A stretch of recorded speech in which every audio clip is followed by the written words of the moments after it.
Good morning and welcome to the Sunrisers Club here in Harare, where we see the host Zimbabwe taking on the rest of the world second side. And the rest of the world had an emphatic victory yesterday against the South Africans. South Africa posting 198 and the rest of the world getting that 199 total, 38 overs. A fantastic victory from a team that is from all over the globe. Zimbabwe, unfortunately, also went down yesterday to the rest of the world first team. Zimbabwe posting 239 runs. And the feeling was that it might have just been enough. But the batting of Asif Karim came in with an explosive 42 of 28 deliveries yesterday and just took the game away from the Zimbabweans at the end. A lovely bowling spell from Asif Karim, and that got him man of the match yesterday in this Africa Cup day one. This is day two, and both teams looking to get a victory. The Zimbabwean side, skippered by Greg McDonald. Looks like it's going to be the talented all-rounder Rory Rambo McWade to open the bowling. McWade has represented Zimbabwe in 6 different sporting codes.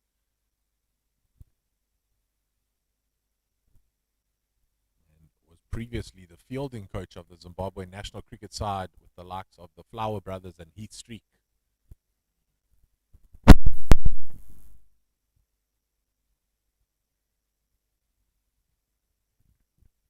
Opening the batting for the rest of the world is Hugh Rogers and Adil Shagla.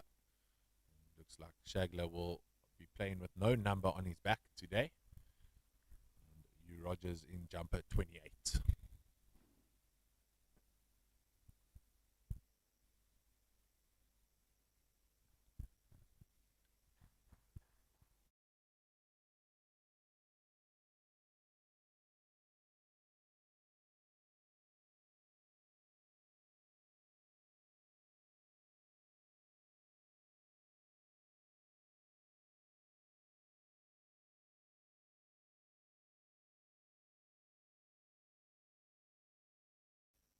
Bowlers really struggled to find their lines early on.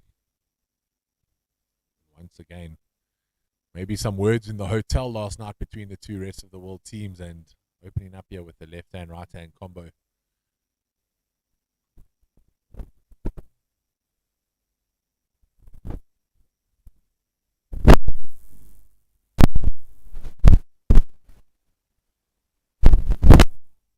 Catches the outside half of the bat and just runs down to third man. Hugh Rogers off the mark.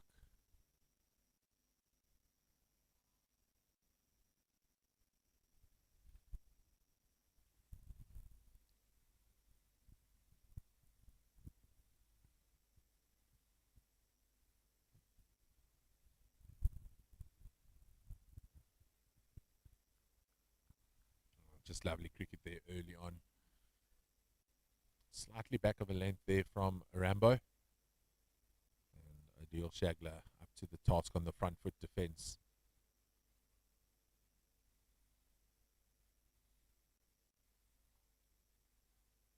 Shagla tries to punch it off the back foot, but straight to the fielder. The short cover there, Bonk. Peter Sands Thomas, he'll be electric there in the cover region. He looks to save about 15 to 20 runs per innings in that area of the field.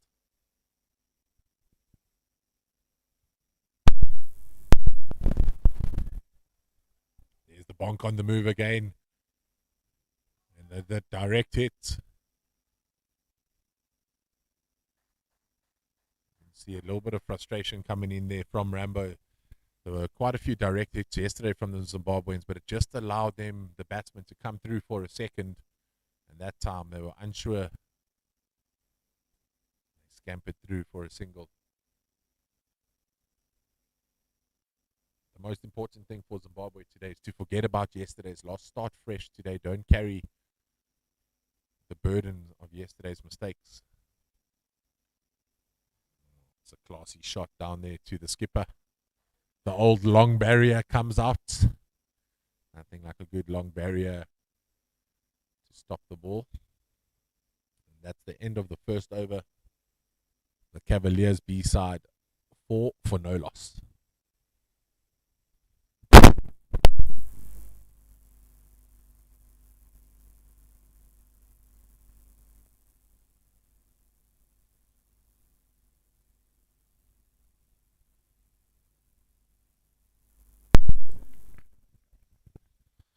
And into the attack from the other side is Peter Sands Thomas, jersey number 10. Sands Thomas was the first change bowler yesterday, so good to see him getting a crack with the new nut. He likes to swing it late. If he can just get his delivery stride set early on, he might become a handful here. Yesterday, he really brought the game back for Zimbabwe after an electric start from the rest of the world's A side.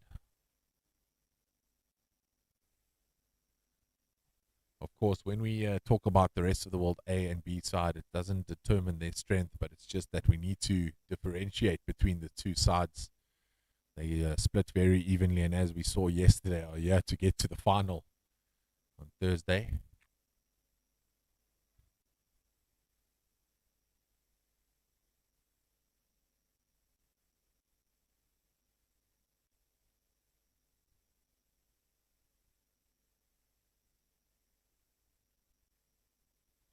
Bit more bounce coming from the taller Sands Thomas. So just something different for the batsman to think about. Make Wade a bit quicker and skids it on. Has the ability to bowl a bouncer still. The tender age of 62. An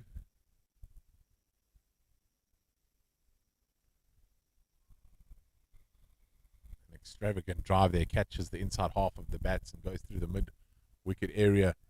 Greg McDonald on the trot to get the ball.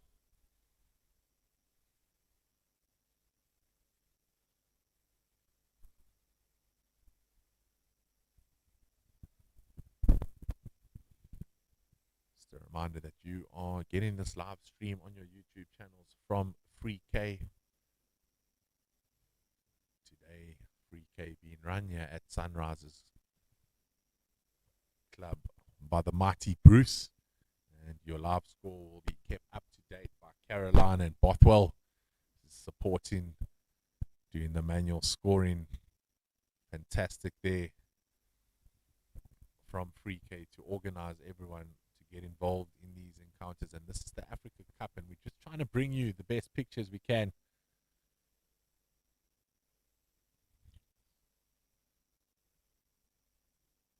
The rest of the world just taking their time setting.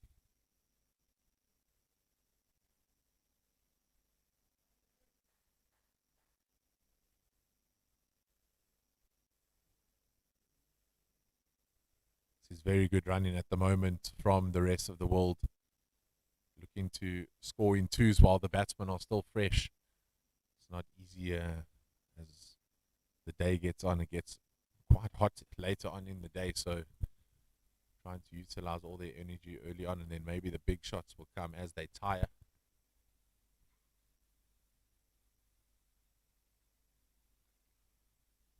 Classy drive into the covers and well fielded there.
And that's the end of the second over. Cavaliers 9 runs for no loss.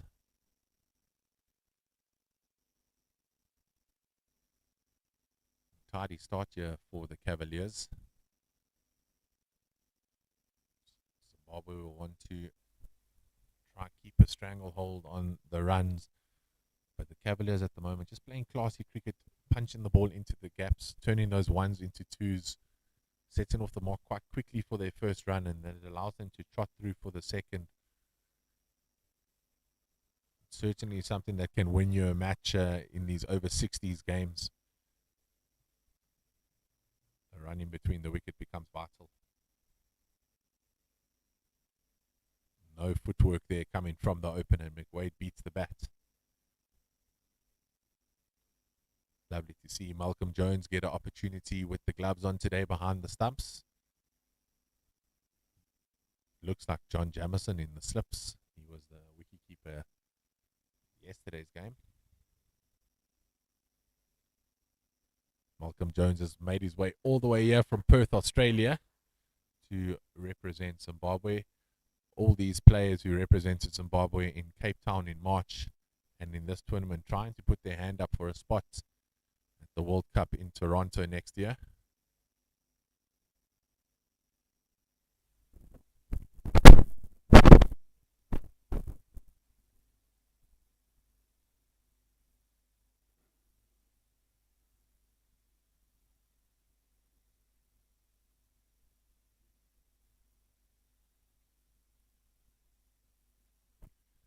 Left hand, right hand there, just catching the two captains out. And they found themselves with no point. McWade beats the bat again. Chagler trying to run it down to third man. That ball keeping quite low. We in a fantastic position here in the commentary box with the scorers and the third umpire. Got a beautiful side aerial view of the ground. Chagler there just plants that front foot.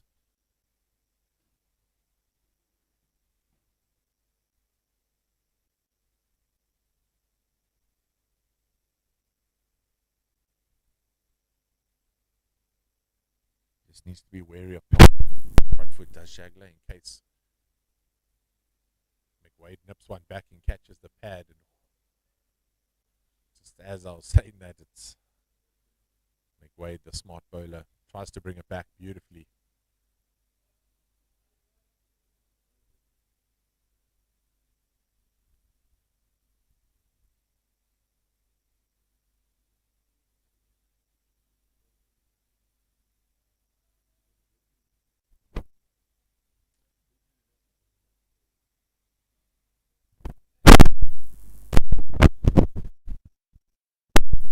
Yeah, so 5 penalty runs there for the ball hitting the helmet. And that's not something that the Zimbabweans want to do, just to donate.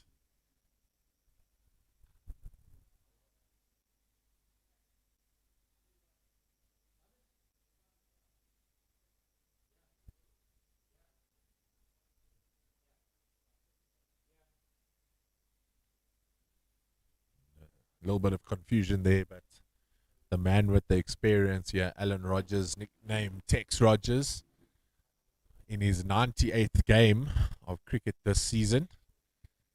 And be scared to ask him how many games he's done in his lifetime, but it must be well over 1,000. Told me earlier in a lovely conversation that he's done over 30 years of cricket service. And that's just with the scorebook in hand, and it's been incredible.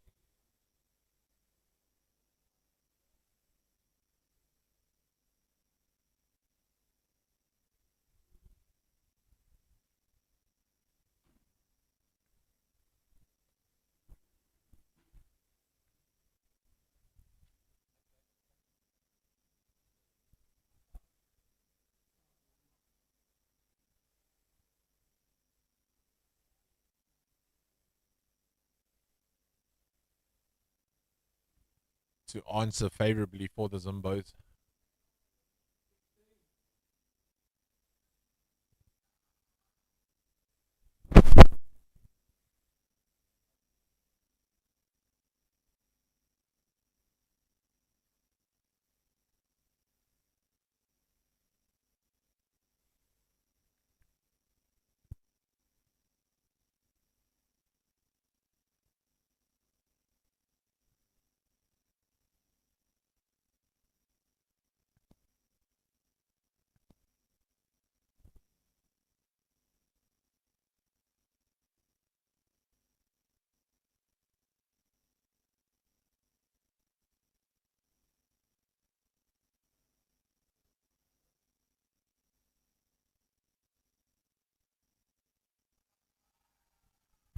And that time the ball hits the pads and umpire's finger rises to the air. And he laid to Zimbabwe side. Bonk with the early breakthrough. Adil Shagla has to make his way back to the sheds. And it's going to be the inspirational Welshman, Mike Can, to make his way to the middle.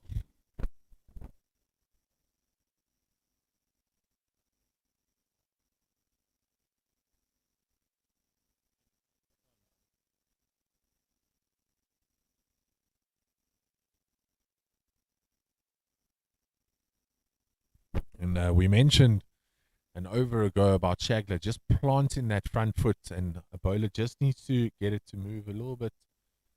And he'll hit him on the pads twice. He was hit on the pads there. The first time denied, and the second time of asking the umpire.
Peter Sands Thomas will be elated with that wicket yesterday.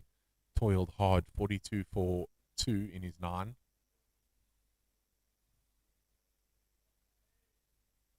That ball breaks through the hands of McWade. Had a short cover.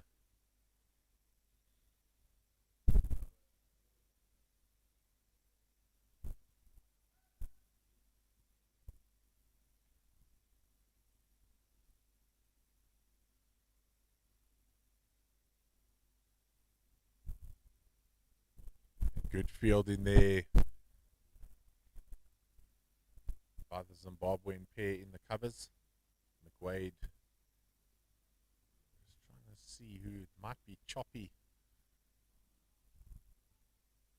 Gary Stain, possibly.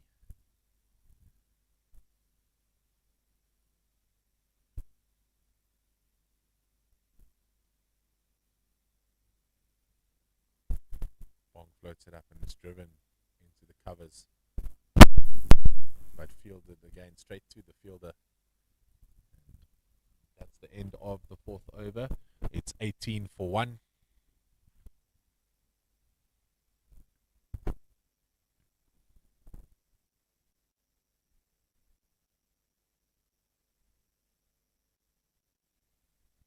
Lovely over there from Bonk. Just the 2 runs and the wicket.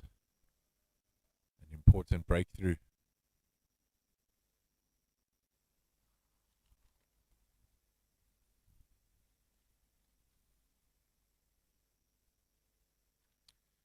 Yesterday, the Zimbabweans had to toil until the 17th over to get their first breakthrough, and it was Bonk there as well with a double breakthrough. The rest of the world was 74 for no loss. And McWade now asking the question. John Jamison standing in the teapot position there in disbelief behind the stumps.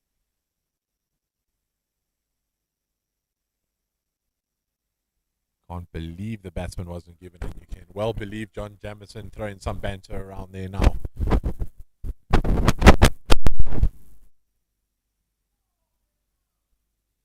Hugh Rogers then shows the full face of the bat on a forward defensive shot.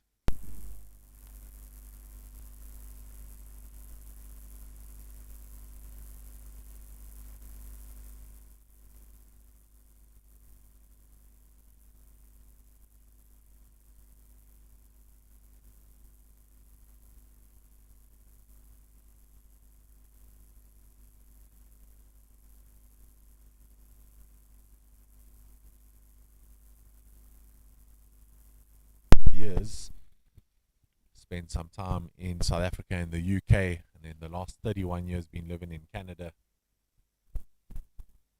Said yesterday the best feeling was when you got to turn to bat. You got to bat on a grassy pitches.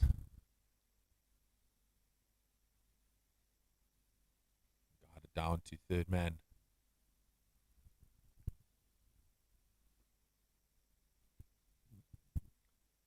Mark Can just seems to be on a different level. Seems to have so much time at the crease.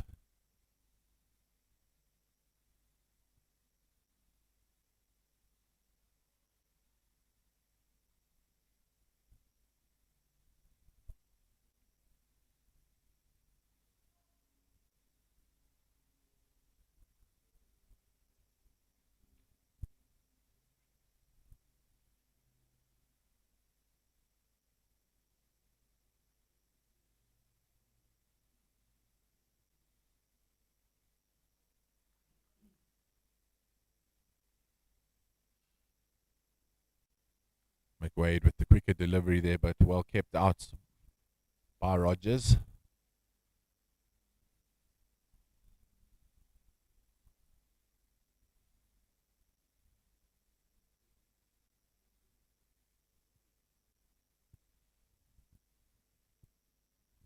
And after 5 overs, the rest of the world Cavaliers are 20 for 1.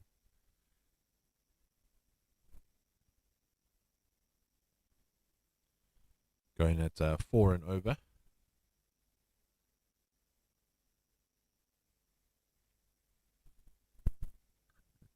Seems like you need well over 200 on this wicket if yesterday's result is anything to go by.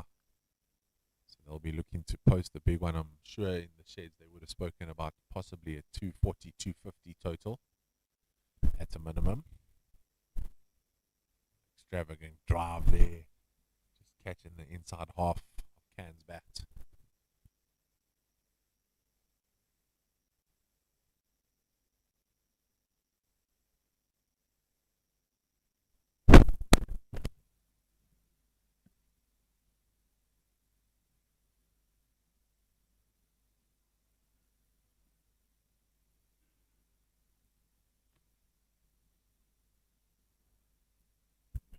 That one's aerial, but in no man's land. Safe shot there by Mark Can. He trots off for a single to rotate the strike. Rogers now needs to face Peter Sands Thomas. He's created a bit of problems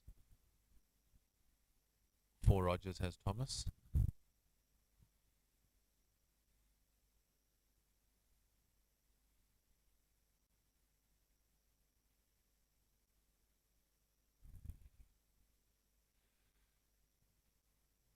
Sands Thomas really hard on himself, does not like to let the team down, carries the weight of the team on his shoulders. Apologizes as soon as he let that ball go. He knew it was going past that wide line. Hands on head stuff.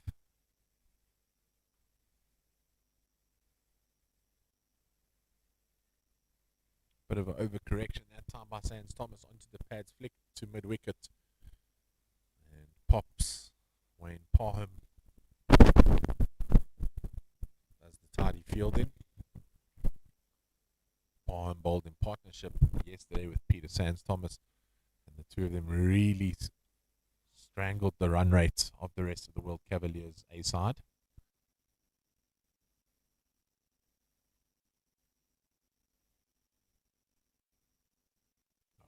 Nicely worked off the pads behind square.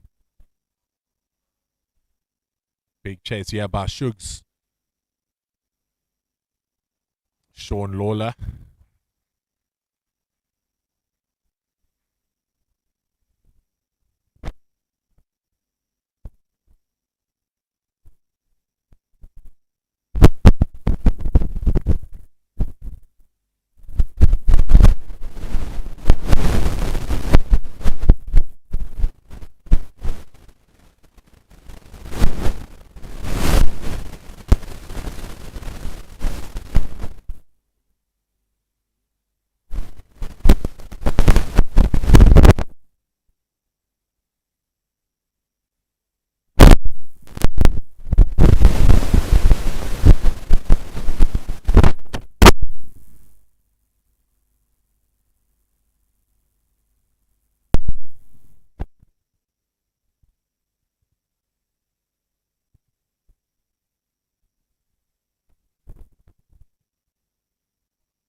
6. The World Cavaliers.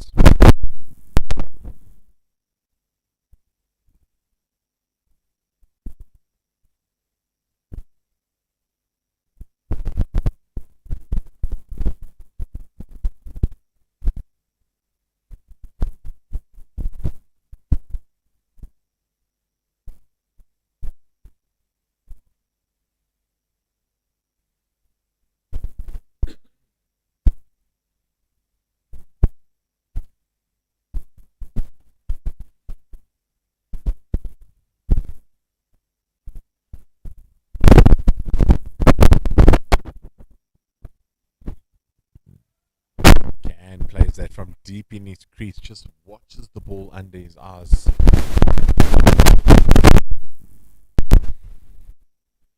the crease, Mark Can doesn't often.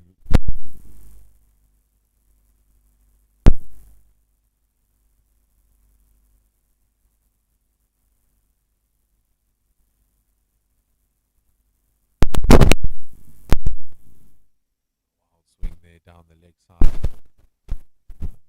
First wide from McWade.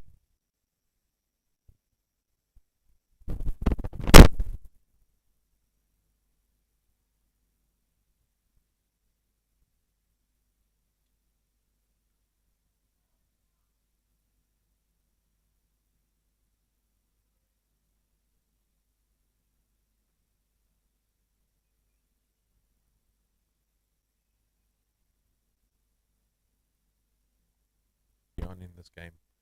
Yesterday took some time to settle. Good conversation with him last night after the game, and he said he's going to really try. And a direct hit there. And Can.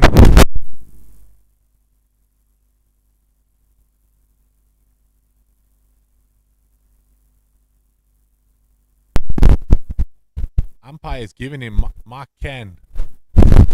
Sitting on the bat, not willing to.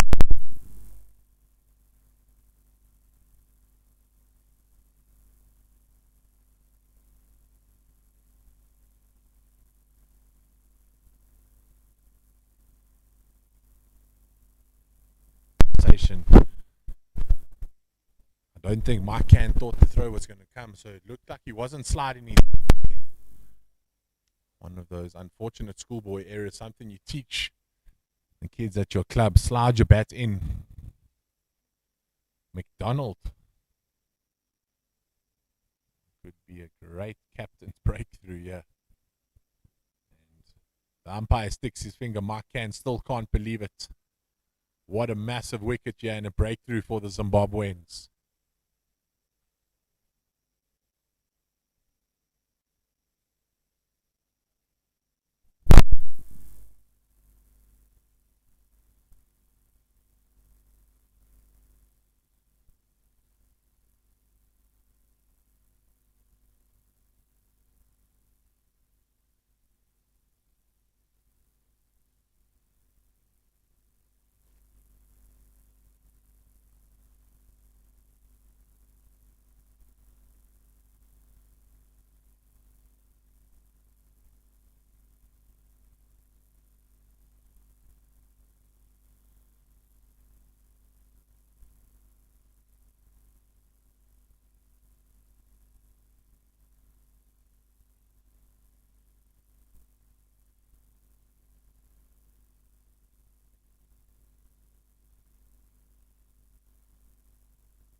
just having a discussion off air with the valuable Alan Tex Rogers about why Marcan wasn't willing to leave there. And we got a bit more insight when he came off. So Marcan saying that the ball had hit him or deflected off his head neck area, and it should have been called a dead ball, and hence the conversation between the two umpires, two very experienced umpires out in the middle, and they had a conversation and they agreed that the wicket stands. Marcan though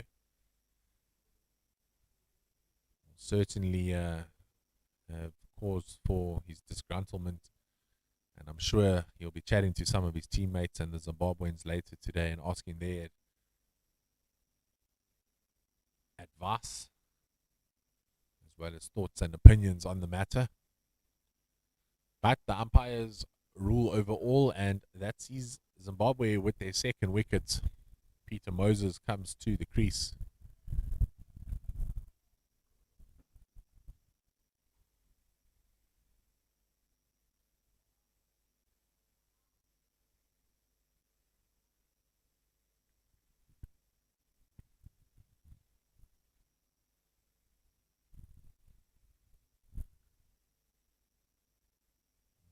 Like in all cricket, every decision could be a controversial one at the end of the game, depending on who wins or loses this fixture now.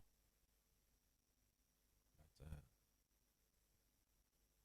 as Gary Player says, the more you practice, the luckier you get. McDonald, fantastic in the field.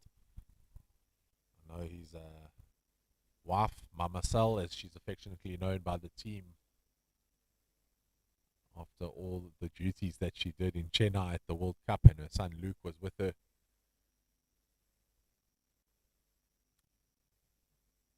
He thinks there's many different fielding positions for her wonderful husband and skipper of this. As I mentioned yesterday, they hit the stumps about 4 or 5 times from the outfield. They've hit them twice today already, one resulting in a massive wicket of Marcan. We know how good Marcan and dangerous Marcan can be.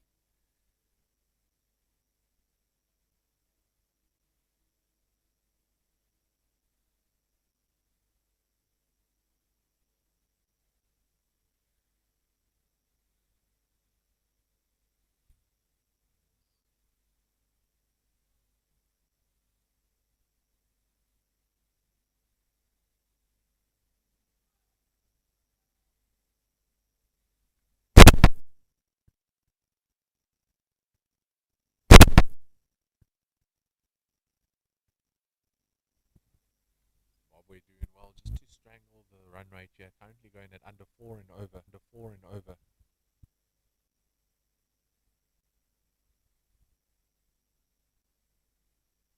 Just there, Sans Thomas telling himself, come on, pitch it up. But I am a fan of a short ball every now and again, just to keep the batsman from coming forward onto that front foot.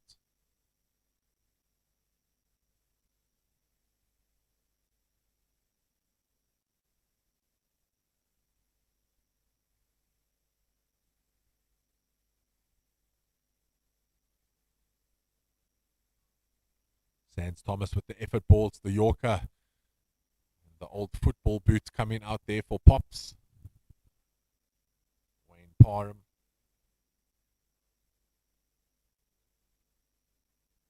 I once tried that skill, twisted my ankle, stepped on the rope, fell over. It was not a pretty sight, so it's always spectacular to see the veterans of over 60s using the old boot to stop the ball.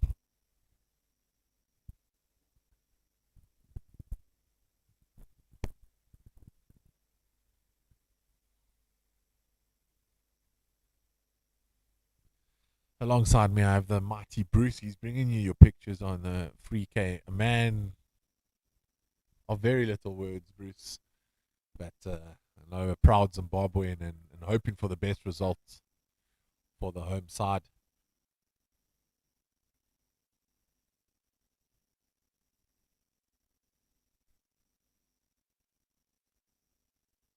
McWade forces Moses onto the front foot. A big stride coming from Peter Moses. Very confident on that forward defense.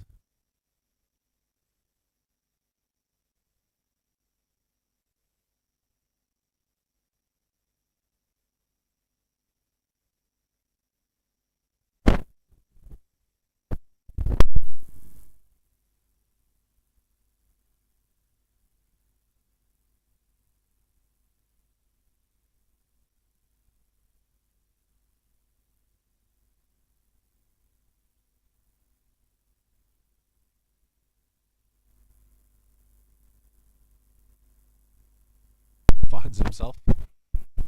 Skipper, a bit of a magnet for the ball this morning. I know square leg has been helping Skipper with the field settings, taking on the vice captaincy duties over from Kenyan Zeal. Kenyan Zeal had a knee operation and he's still recovering, and now he's tournament director. What a lovely speech Kenyan Zeal gave at the opening ceremony on Saturday evening. Spoke about how at over 60s cricket, although we're all competitive and have the fire in our bellies, that it's all about the camaraderie and the sportsmanship, and the chats that you can have after the game, and played in good spirits. And all these teams involved in this Africa Cup have played the games in good spirits, and that's another great over from Rory McQuaid, keeping it tight. The Cavaliers B-side 30 for 2 after 8.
shade under cover, but those players out there will certainly be feeling the sun and the heat.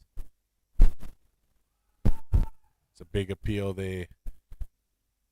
I always love that from the umpires when they stick up their hand, but it's to move the clicker to say one more ball has been bowled in the over and not to stick the finger up. McWade denied his attempts to get the wickets of Peter Moses.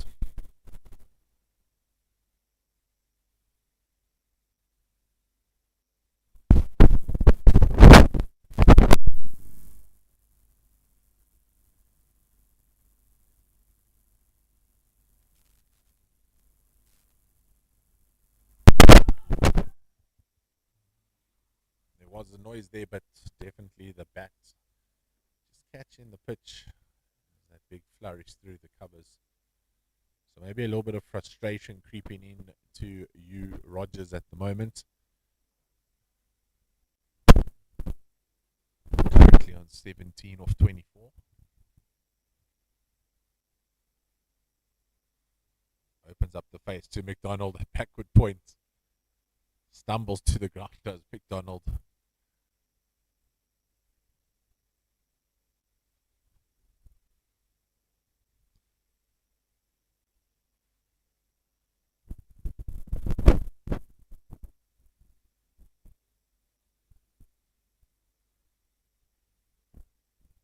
On the walk, lovely drive down the ground. Is that going to be a boundary? The first one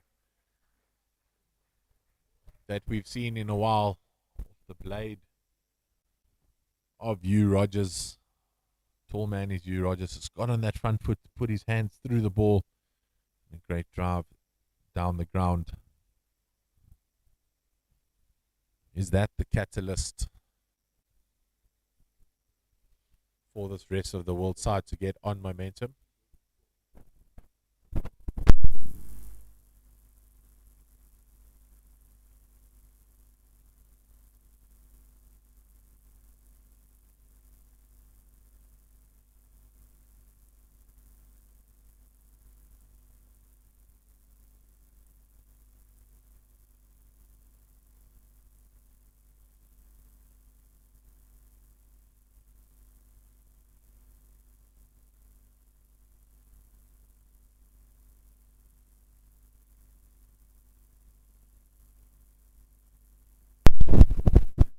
Closer and closer to drinks, maybe just looking to accelerate, get some extra runs before the first drinks break.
Dead ball called there by the umpire.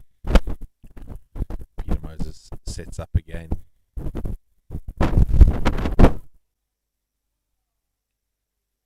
Works it off his pads.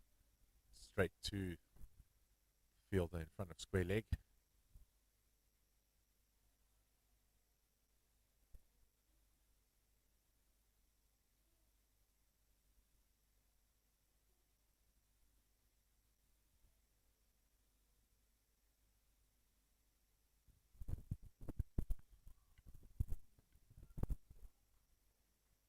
Just about to say, I really enjoy this field setting, putting pressure on the batsman, getting all the fielders in the ring, but it will allow the batsman to use the pace of the two bowlers just to run it down to third man in that vacant area, and that's exactly what they've done.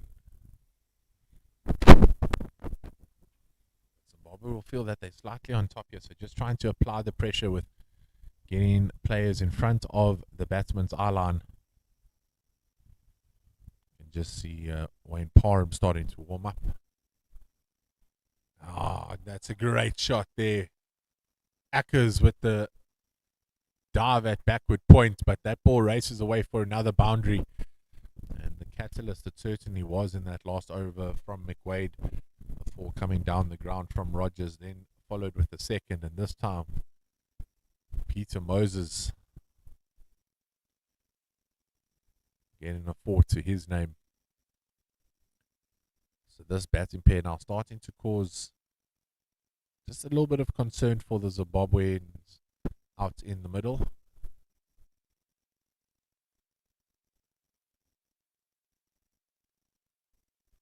Moses, the back foot drive, great fielding in the covers there. McWade putting his body on the line.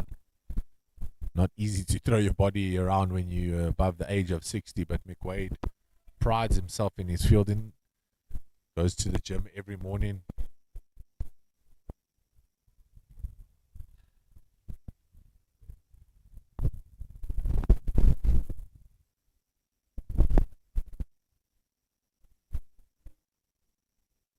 Tries to work that to the leg side, but doesn't get off the square. And Kevin Shadwell does the fielding.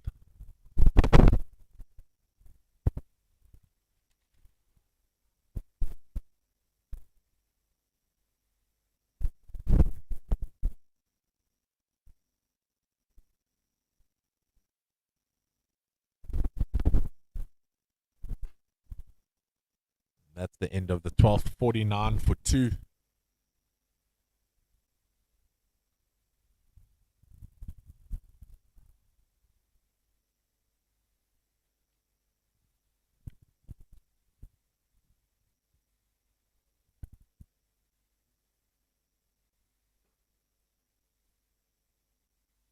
It's not an official drinks break, but it is hot out there, so the umpire is just allowing the batsman to get a sip of water. Some of the fielders and the keeper getting some hydration in.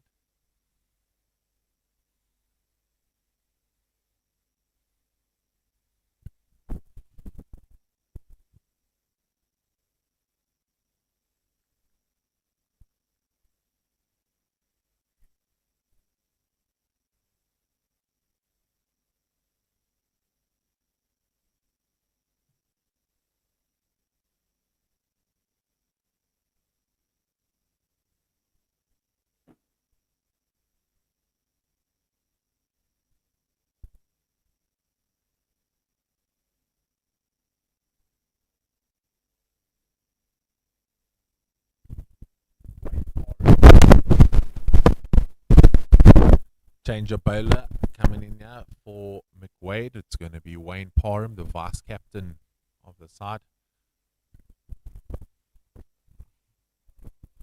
Bowled really well in tandem with Peter Sands Thomas yesterday at Parham. He'll be looking to hit his line and length.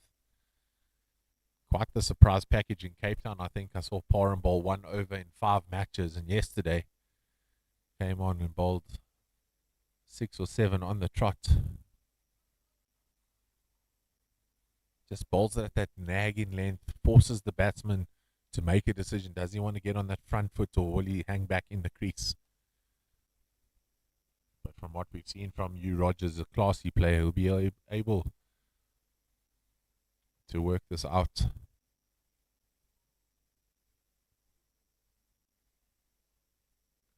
Two fielders back for Parham.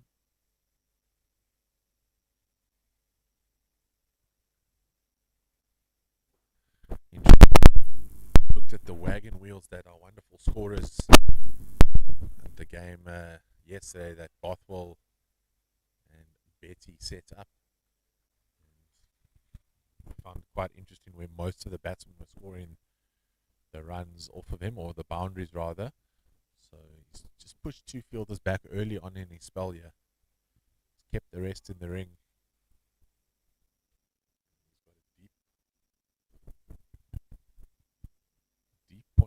Tom Rudd right in front of us. It's an interesting fielding position here because you don't think Parham is going to put you too short.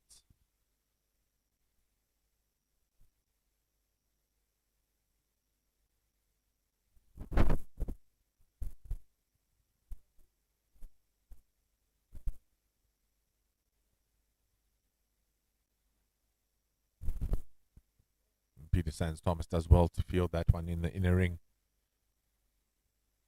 Parham starting well here.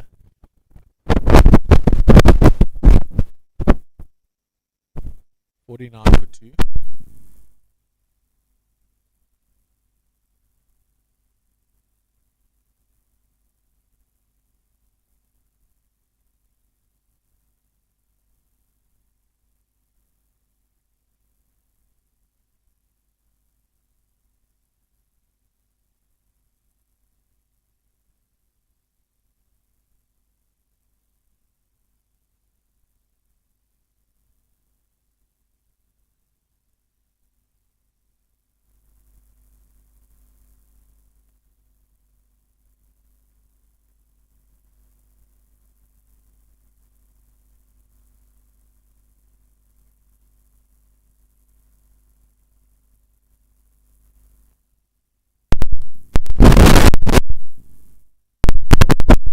For 250 coming up there for the rest of the world. Those 2 runs off the last delivery. It's a good first milestone to get by. I'm sure they would have wanted to be there with no loss of wickets, but nevertheless 51 for 2. Steady start for the visitors.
Smart move here by the captain just to get his 4th and 5th bowler in. Just try to sneak an over or 2 before the drinks break. This is a time where the batsmen don't really want to give away their wicket and they'll be thinking about, let's just play until the drinks break. Play sensible cricket. No dangerous or risky shots. A smart captaincy here by McDonald.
Jones hits the pad. He's less interested than the rest of the players around the batsman.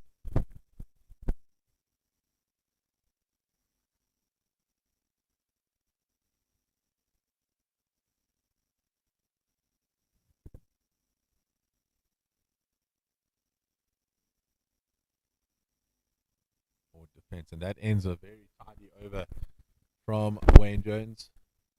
52 for 2 after 14.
That one down the leg side.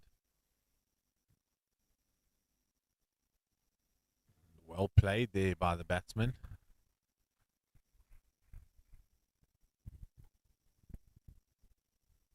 Another form, bit of a grunt there coming from Pops. Not happy with that delivery. Zimbabwe doing really well to just keep it tidy. Peter Moses has other ideas.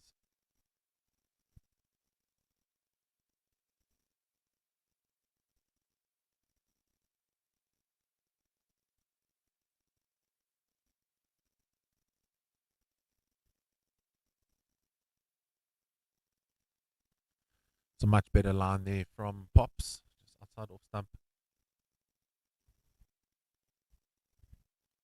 About 6 meters short of the stumps, making the batsman come forward.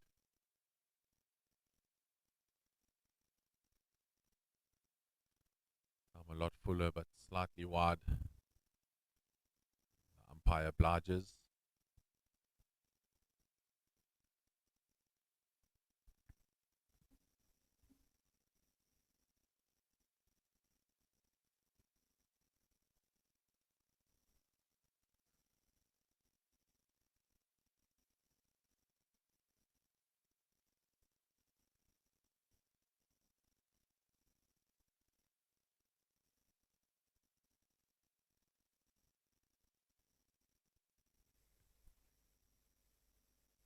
One cutaway backward a point.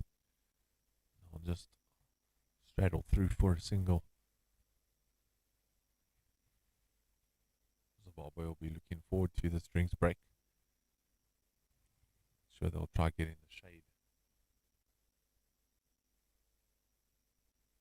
A couple of words from the inspirational captain encouraging them.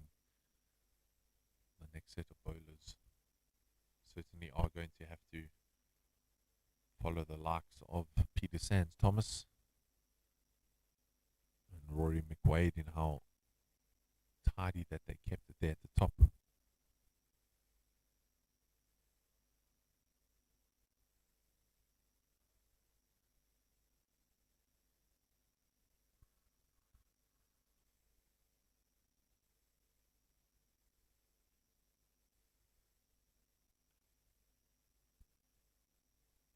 So drive straight back to the bowler. And that is the end of the 15th. The Cavaliers B side find themselves 58 for 2 at the first strings break. We'll be back with you shortly.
welcome back to the second power play.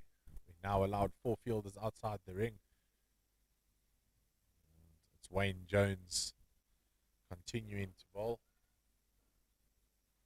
We haven't seen the likes of Kevin Shadwell with these spinners. Possibly Tom Rudd will get a bowl again today. That one's flicked off the legs around the leg side. This field is very quick today and will race to the boundary.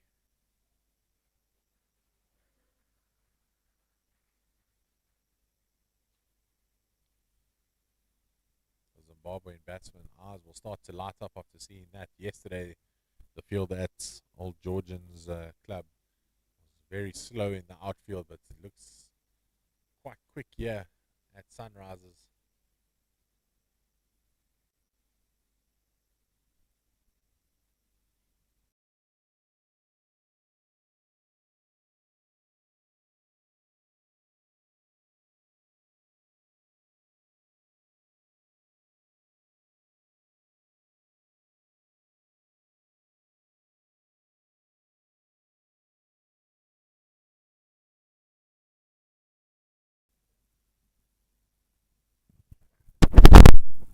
Played back with a point.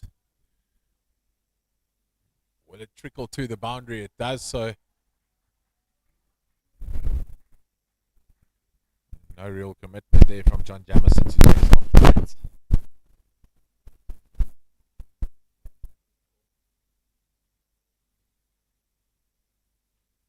I think the confusion from the middle. Why those two players didn't chase the ball. I think the bowler definitely saw it was a boundary there and just wondering why the two fielders didn't decide between the two of them who was going to go after that. And that was Ackhurst and Jamison rather. It's a better ball, yeah. Opportunity for the skipper. He goes for the shy again. We know how good he is with the throw on the run there. Not able to connect with the stumps this time. Maybe Hugh Rogers liking what he's seen and wants to get on strike to face some of this bowling. Moses, aerial straight to Pops at point. Moses can't believe his luck. Breakthrough, yeah, for Wayne Jones. He gets his first wicket of this tournament. That means we're going to see Neil Colbert coming to the crease. One of the heroes in yesterday's game. That run chase of 199. So he'll be feeling very confident. He'll know, though, with all his experience, that you can't rely on yesterday's runs today. You have to restart, build an innings once again.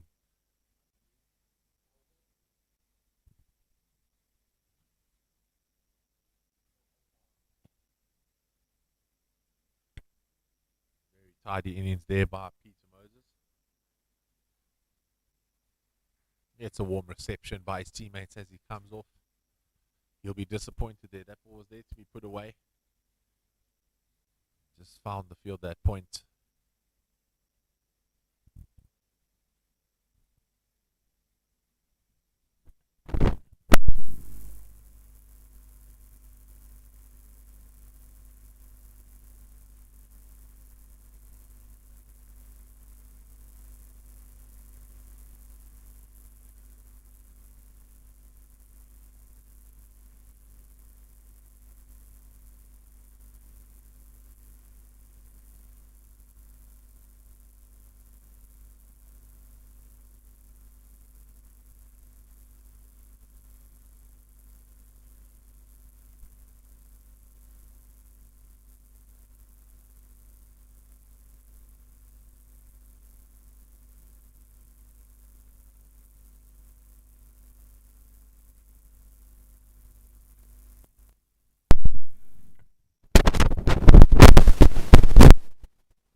scorers in front of me, Caroline and Bothwell, just letting the umpires know that that was the legal 6 deliveries and the end of the over. And what a good over it was there from Jones. The first one after the drinks break, getting the breakthrough.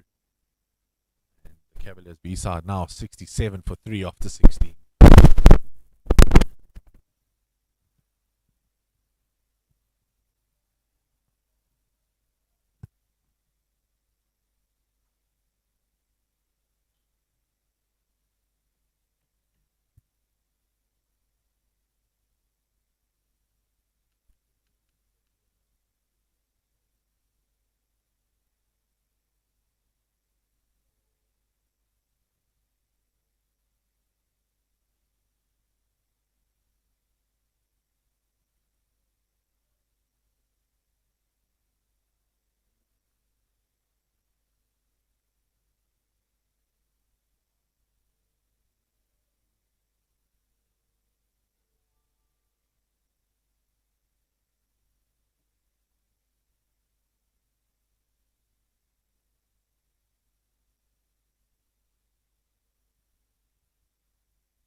Lovely drive there, backward of point. Well picked up by the captain. He gets it in quickly.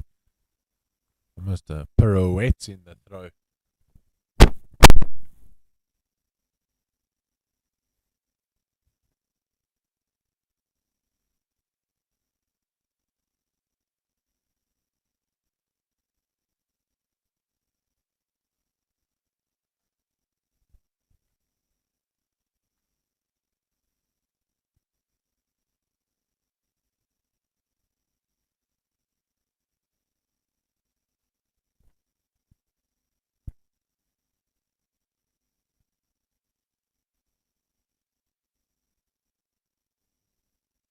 One driven into the covers, but straight to the fielder, John Jamison. It'll be interesting to have a chat with John Jamison later on. First time I've seen him in the outfield. Usually has the pads and gloves on behind the stumps and enjoys that role a lot. So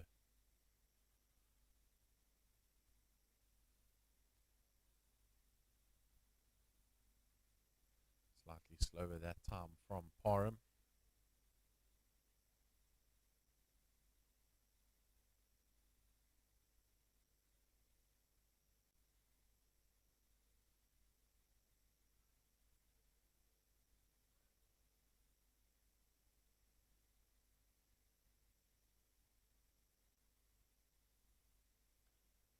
Big drive though. John Jamison. Great work there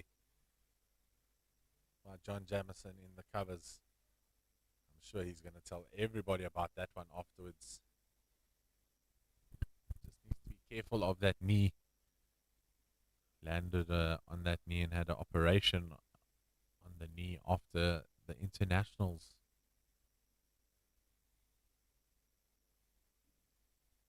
In Cape Town.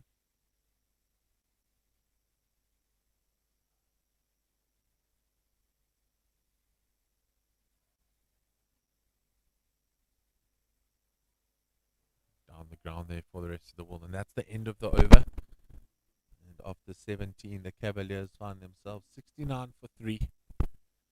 Just plodding along. There will need to be some initiative taken here. Maybe changing those ones into twos and look to up the run rate through the running between the wickets. Apply some pressure onto the Zimbabwean fielders. Hope for those misfields. Add runs to the scoreboard.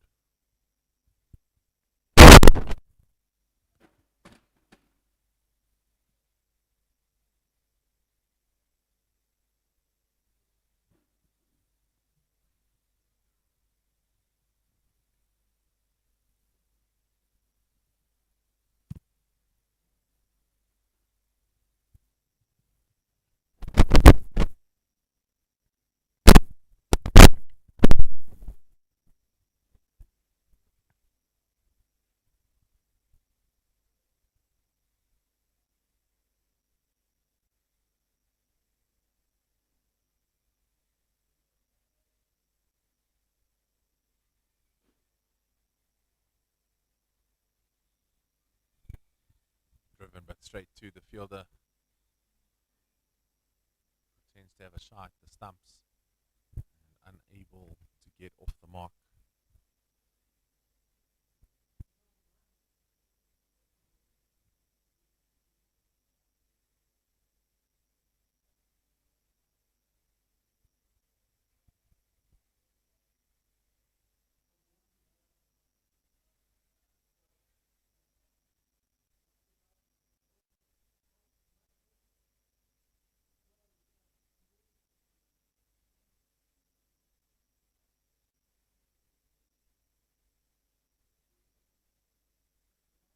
Big shot over the top, but well set field there at the back for the bowling.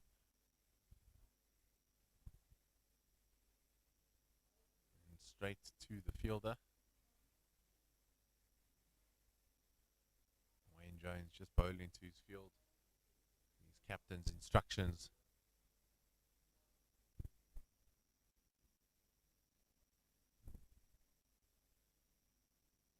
Currently going at 4 runs and over. The projected score is 180.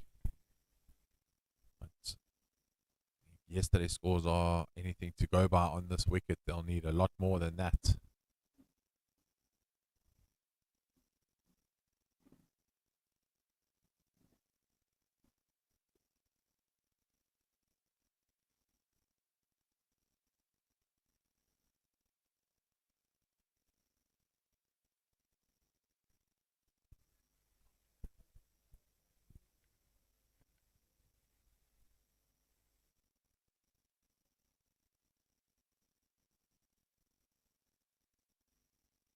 That one pitched up.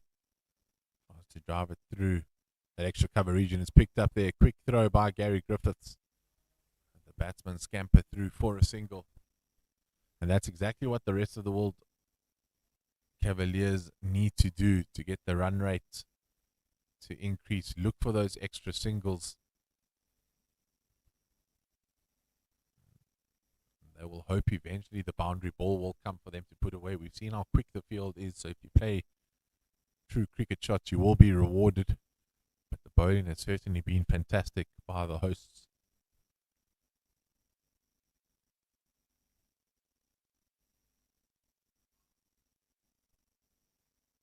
And that's the end of the over. Just a bit of banter coming in there saying that's the one bouncer for the over. And the Cavaliers B-side finding themselves 71 for 3 after 18. Just getting into that period of the game where strategy starts to play a role. The captains need to make decisions in the field, and the batting pair need to decide which bowler they're going to go after. Zimbabwe still need to bring their spinners into the attack, the likes of Tom Rudd and Kevin Shadwell.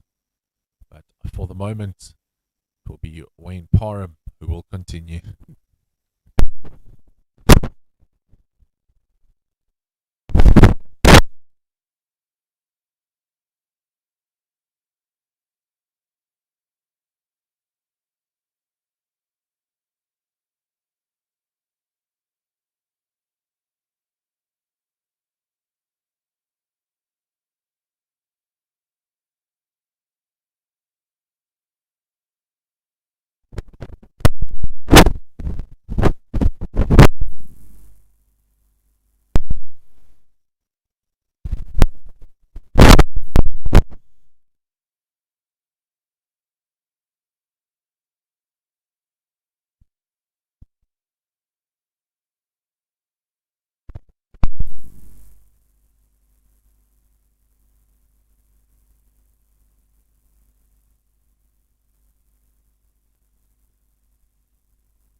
Rogers moves to 30 or 48 deliveries.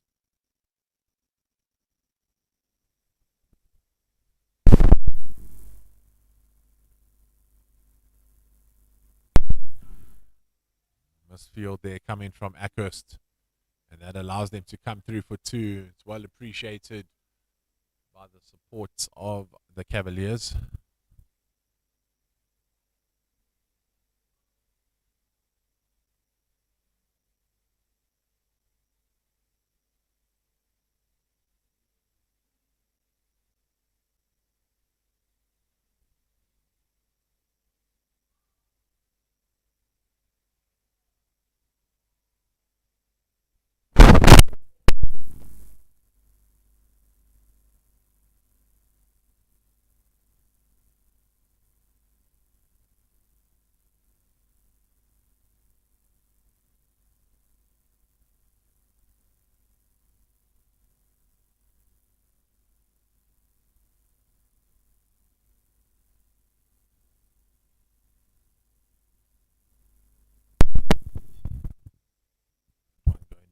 side, and well run here by the two batsmen, even chatting about a third.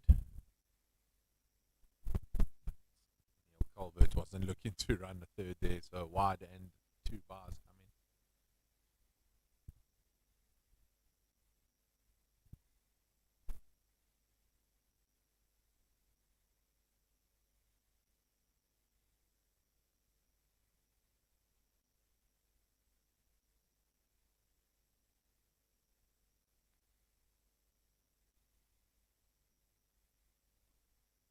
Driven smartly, but to the sweeper, Tom Rudd on the boundary, and he'll make his way in.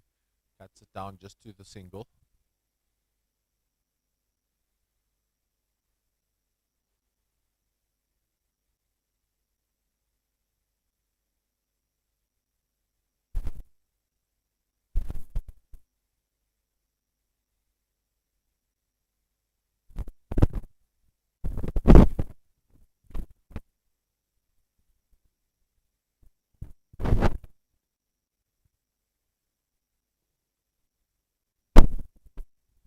To a fine mid wicket, just on the edge of the square.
It out there, very full from Wayne Jones at the moment.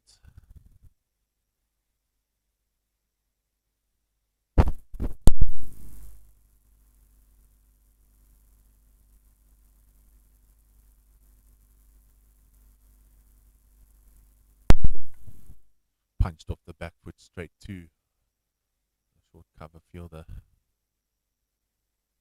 And looks like it's the skipper once again.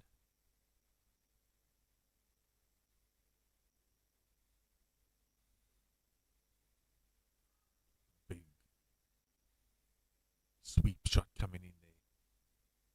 It's interesting to see if that hit the pad or the glove. And the umpire going for the leg bar signal.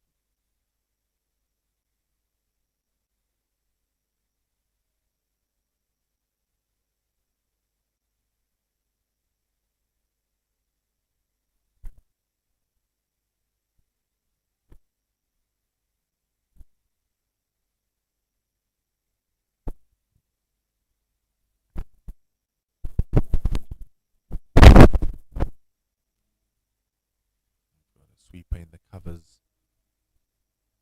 for you, Rogers. Two men straight back past the bowler. The man out at deep mid wicket or the cow corner area. Picks up pops there. He's encouraging Akos that the ball is coming to him there on the cow corner boundary.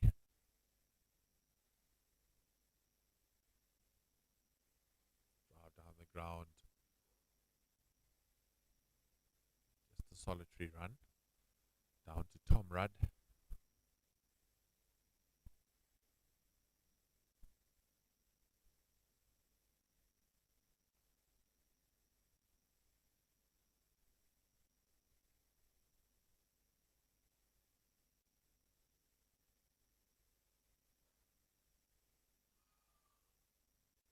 run out opportunity here. Peter Sands Thomas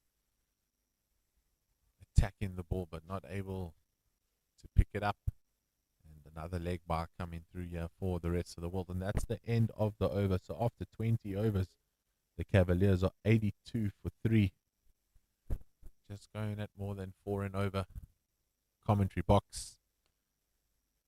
And, he's going to share some of his insights and all the different jobs or attributes that he brings to the cricketing community here in the Harare. Brings to the cricketing community here in the Harare area. And I'll be asking him a couple of questions, but he'll lead for the next couple of overs with his stories.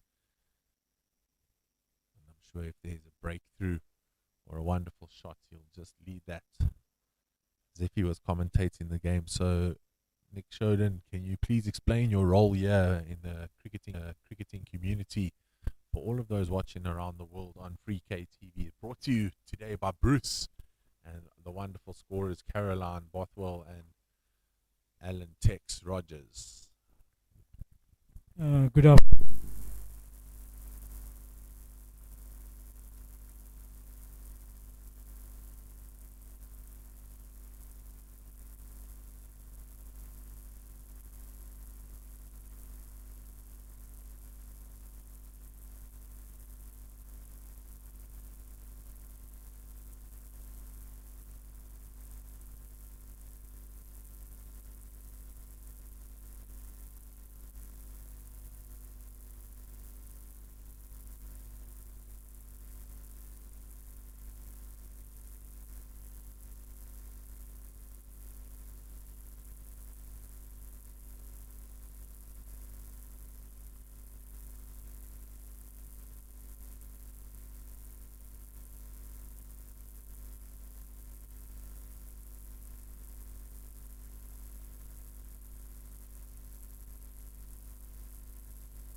distinction of scoring 248 in a debut game where he got a century for Northerns, which was the amateur side for Titans. In his first game for Titans, he scored 42 against Eastern Province. Right. Since then, he went to Corsham. He played for Corsham Cricket Club, where Mike Gatting was at once a player in that county. My son has since moved to Australia and plays for a top club in Australia called Sunshine United, and the two top clubs played at the MCG, which I was there to watch. I think that sort of more or less tells you everything I am. A few years ago, grassroots cricket appointed me as a representative to promote grassroots cricket in Africa, and I've just come back a few weeks ago from Tanzania, and happy to say that after having a meeting with the board, I've managed to convince them to join us. It's a process that we are going through. Grassroots cricket is an initiative for very young cricketers to pick up the game at sort of almost at 6 years. And South Africa and Zimbabwe are part of grassroots cricket. I'm hoping that Namibia, Kenya, Uganda, I've had meetings with all of them through correspondence, and hopefully that once now that Tanzania has come on, they'll also join the grassroots cricket promotes cricket. Every year we bring in 3 coaches from Australia, and the last coaches we've had Australian coach John Buchanan, Peter Buchanan here. Recently we had Trevor Chappell here, and every year we try and bring in different players. It's a non-profit organization, but it's sponsored heavily by the Australian government. We're also thankful to all the ex-national players of Australia who raise money for grassroots cricket through talks,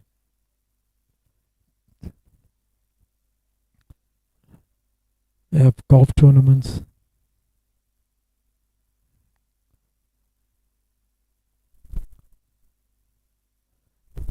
and other. Oh, there's a wicket going. Oh, he dropped a catch.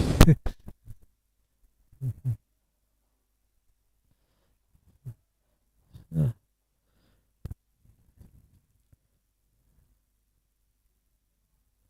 I think I've said more or less what I've had to say.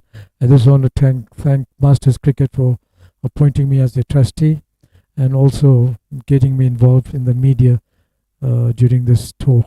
I've arranged newspaper articles. On a daily basis, I've updated the Masters Cricket tournaments together with other cricket groups around the world. Thank you for giving me this opportunity. Before you run away, Nick,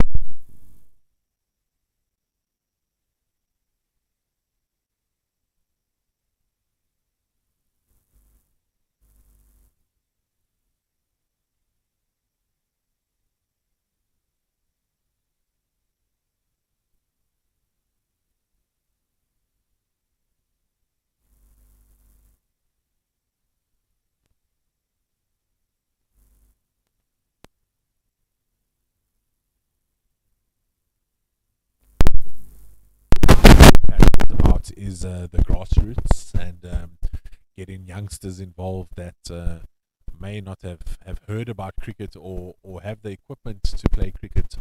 How do you mentioned that it's quite heavily funded by the Australians, which is such a nice thing by the Australians. Often South Africans don't have a lot nice things to say about the Australians sporting because we're such fierce rivals.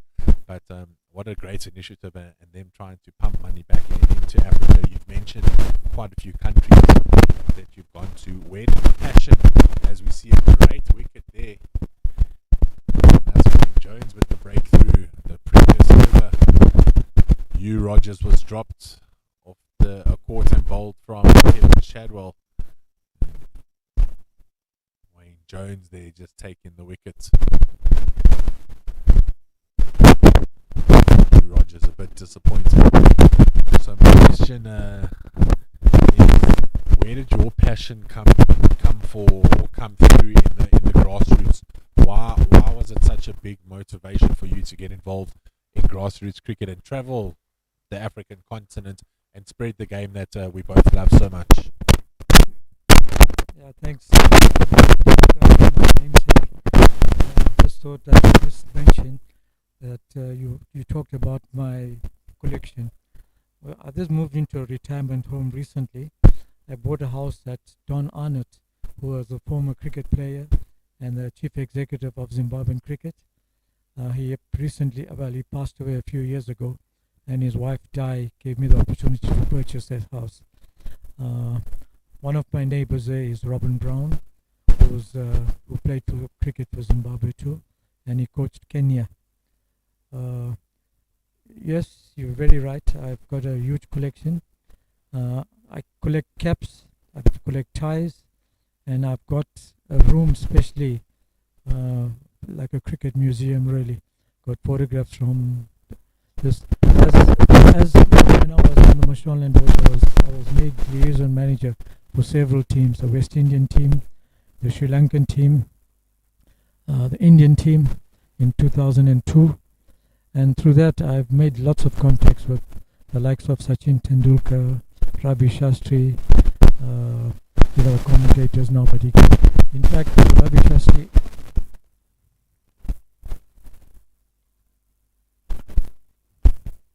was hosted at my house as a youngster when he first came in 1980, just after independence, came as captain of Young India. So I'm involved with a lot of personalities, not only in Zimbabwe, but also out of Zimbabwe. My love for cricket started when I was very young. In those days where segregation was still strong, and we had the Federation of Zimbabwe, of Rhodesia and Nyasaland, and Rhodesia was called Southern Rhodesia, and Zambia was called North Christmas, and it was the best competition for our Indian community. And it so happened that my dad was passionate about cricket, who was a scorer of that team. He played himself, he played when he was very young, but he was a scorer of the Southern Rhodesia side. As a youngster, I must have been 5 or 6 years old. I used to follow him around at cricket grounds, and that's where my passion comes from.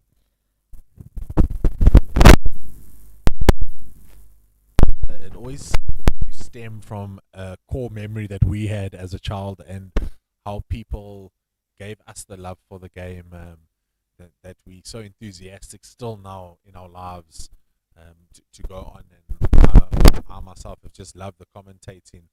I know in front of us we've got Tex Rogers. He's just so involved with the scoring, and then yourself involved in all the different committees and so on. So my passion came from my dad was a school cricket coach, and he used to coach on weekends, and I used to go to his practices with the older kids. So at the age of 5 and 6, I was practicing with 13-year-olds, and I was getting the high catches like them, and I just loved to try to prove that I was worthy of being there, although I shouldn't have been anywhere near them, being a whole lot younger.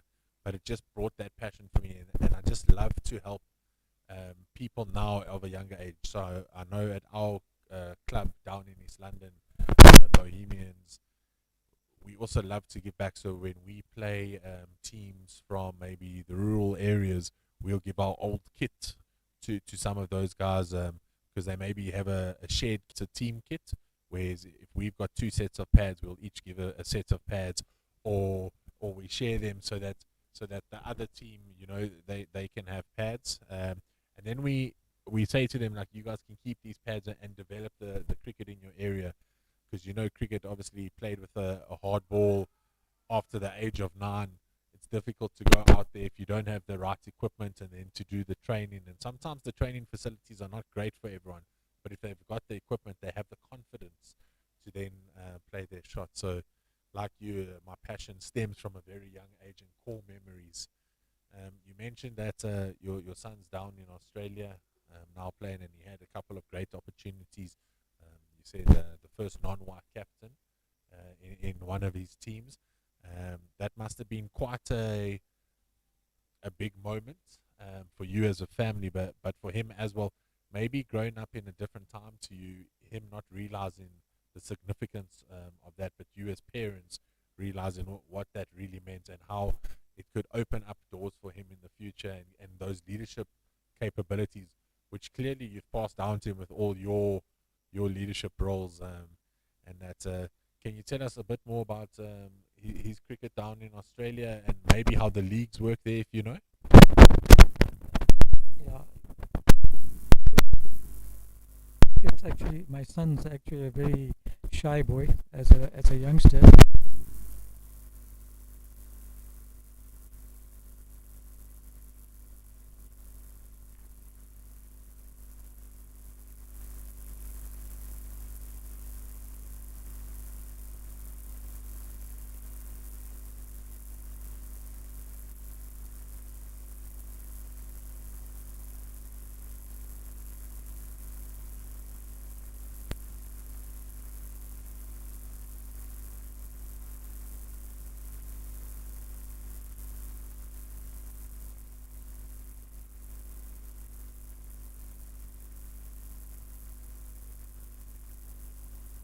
He devoted that score to me, and I think, and when he went to Prince Edward School, he played at under 14 level, and at that level he was already beginning to play good cricket, scoring lots of runs, taking lots of wickets.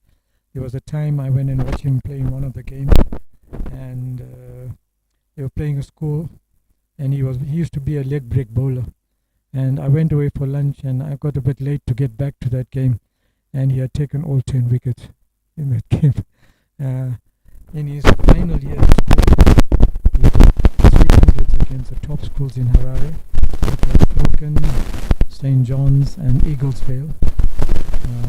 He was made captain of the national under-19 side, and then unfortunately he didn't have a good trials at the under-19 tournament. Otherwise, you would have played for Zimbabwe under-19. I think that's one of his regrets in life. But in 2008, like I said, he should have played World Cup for Zimbabwe cricket, because normally, if somebody played at a very high, if a Zimbabwean played at a very high Stackcroft, who played for Western Province, Zimbabwe claimed him immediately, and him playing for Titans, which was a top province in South Africa, he should have been sort of engrossed in the team immediately. But I took his file down to Alistair Campbell, who was chief executive. He was executive and chief at big selector of the team. He looked at the file. He said, "Leave it with me. I can definitely will call him over for a couple of games." Unfortunately, that never happened, and I think that upset my son quite a bit too. So he went away to Australia. He's also he studied in Pretoria, and he's a sports scientist. He then got a master's degree in Australia in sports science and practice and what have you, and became a lecturer at the University of Victoria. About a year and a half ago, he took his students from Melbourne to all the cricket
So when it was his birthday and I was there, and I said, "Look, what would you like for your birthday?"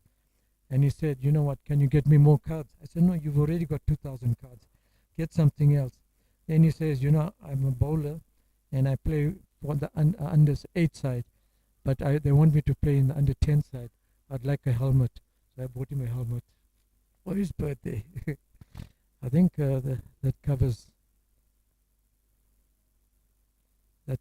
my son's time in Australia. Like I said, he's a sports scientist.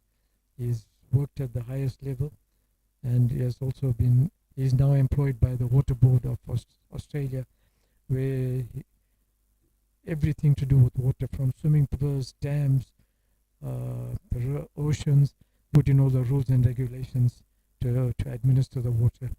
He's been there for a couple of years. He's just bought a house in Melbourne, and we're quite proud of him. But I must tell you this, that while we were there was a position for Cricket Australia, and his position was for implementation of rules from the ICC and all that, and what it would have involved. In fact, he got headhunted by a friend of his who was working for Cricket Australia that he should apply for this job. He went for several interviews, and he reached the last 3. The final second interview, he went for the final 3, and there were 3 guys that were targeted. He went for his interview. I was with him when he went for the interview. I stayed in the city while he went for the interview. He came back, and I think he wasn't selected. He was actually disappointed, and you won't believe one of the topics he was to talk about was on our Zimbabwean Brendan Taylor. And Brendan Taylor at that time was serving a punishment for ICC regulations, and he had gone there. He spoke for 15 minutes without looking at a piece of paper, and just with a PowerPoint. And anyway, 2 weeks later, he got a message from them that he was a close second. He didn't get the job. So I think that it would have been exactly for him, that job, because he's played the game. He knows the rules and regulations. He's got the education for it. But unfortunately, somebody put him to that job.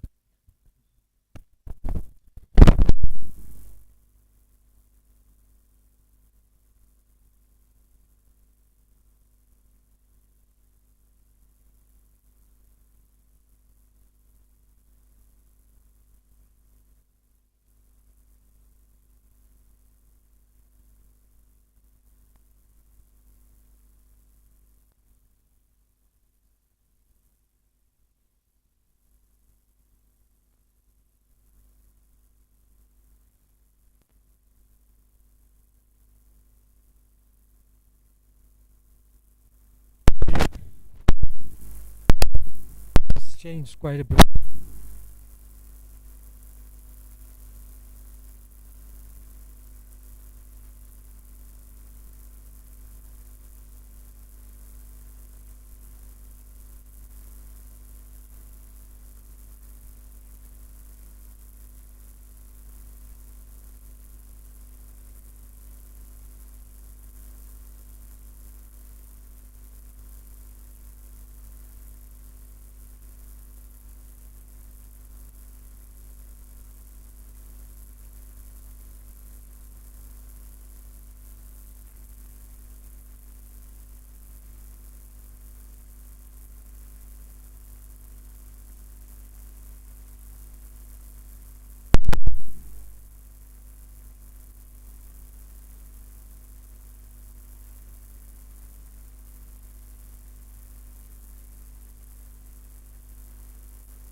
Almost come to a little bit of a lull between no real extravagant shots from the rest of the world. And as you mentioned there, 99 for the 27 will just confirm the score. I know on your screen said that the manual scoreboard there is just slightly delayed. So it is 103 for 4 now, and that's the 100 up. Another milestone for the boys in blue from the rest of the world. Looking to march on.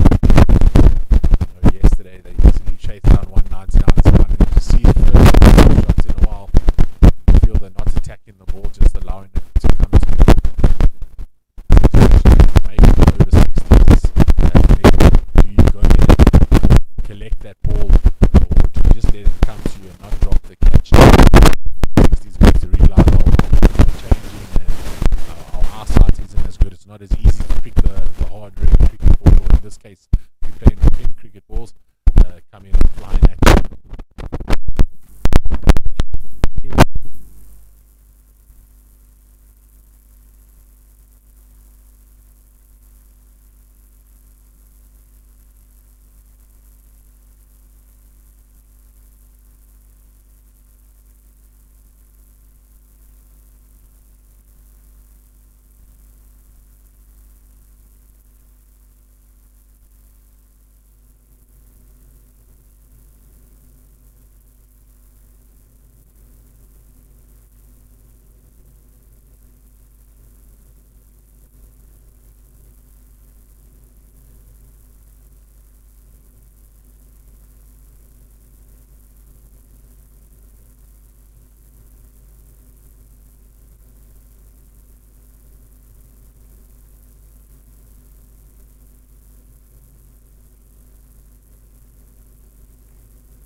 sometimes that happens.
want to be involved in cricket and go to all the meetings and fly around Africa proposing certain ideas. But what a fantastic initiative you've taken, and hopefully you are grooming someone to follow in your position one day soon. It's been great to chat with you, and for those of you listening at home, we'll be back with you shortly after this quick drinks break.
Welcome back to the third power play. We now allowed 5 fielders out. I see Tom Rudd warming up here in front of us as we see Kevin Shadwell continue. Shadows, as he's affectionately known.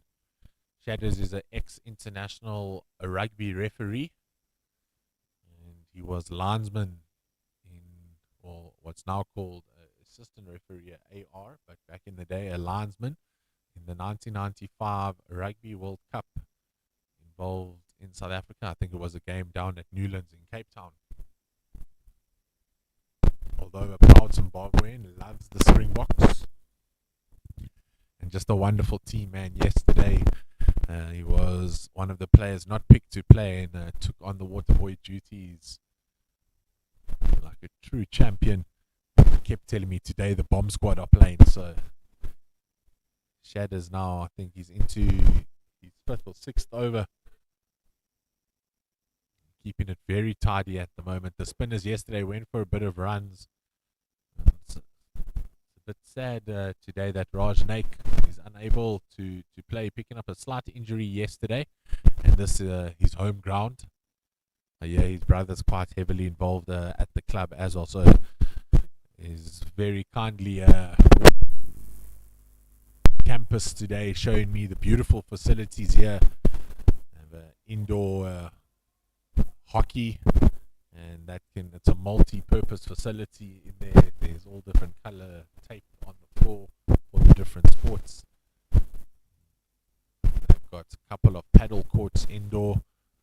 I was told that at one stage they had 11 tennis courts on the campus.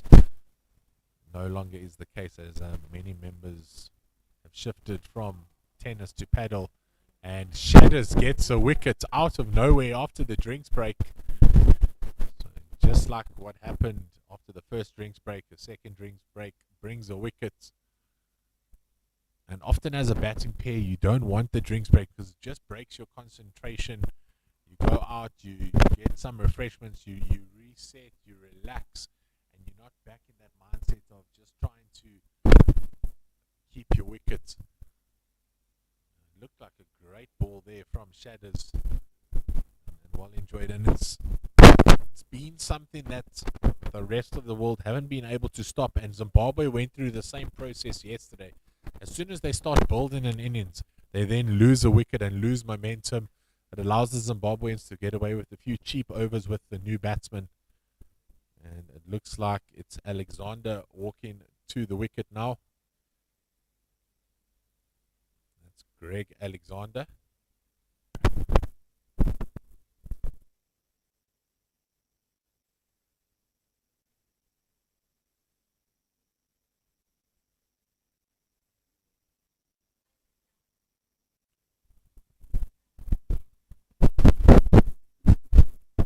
Nick, just in the drinks break, you and I were chatting, and I said I'd bring you in later. While yeah, we might as well.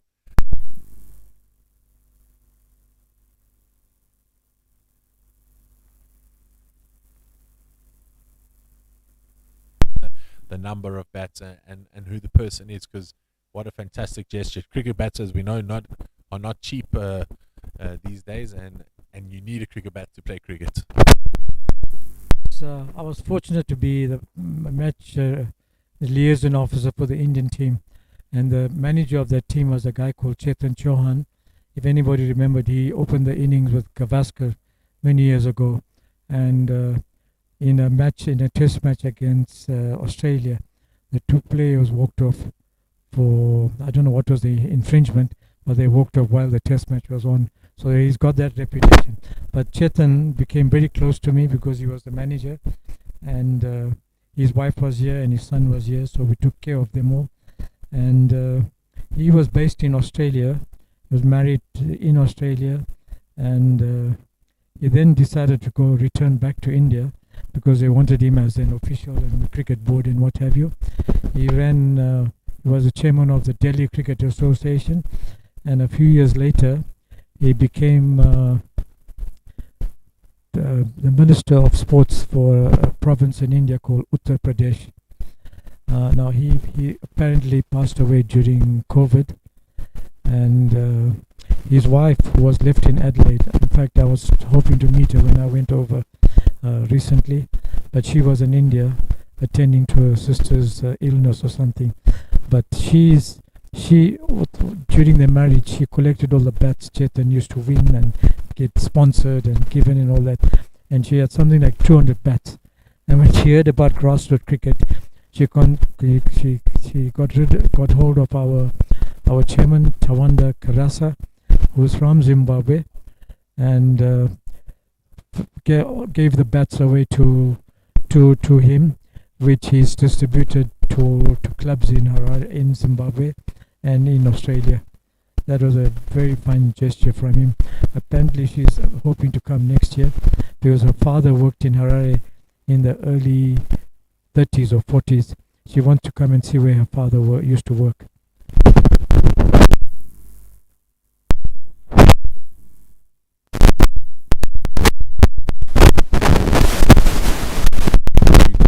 You just need that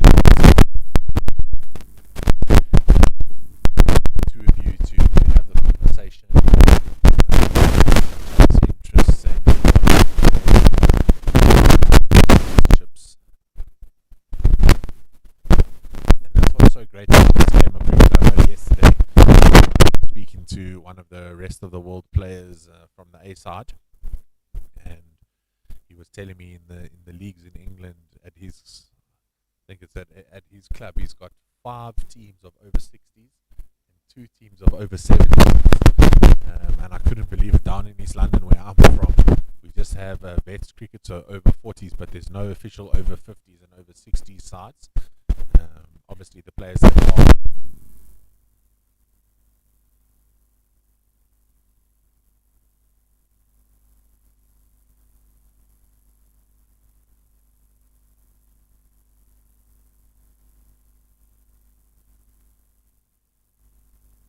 club, I'm going to chat to them about grassroots cricket, and then some members there might even ask me to find out more information. Then I could contact you, and the game can grow that way, even just by word of mouth or conversations or telephonic calls, emails. It's a lot easier these days with technology to communicate and get through. Social media, a massive thing. I know yesterday at our game, you spoke to me and you said you were going to post stuff on Facebook and all the different social media apps that there are, and it's quite a big thing in today's game to promote the game, that you actually need to use social media to get the game a bit further.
big total.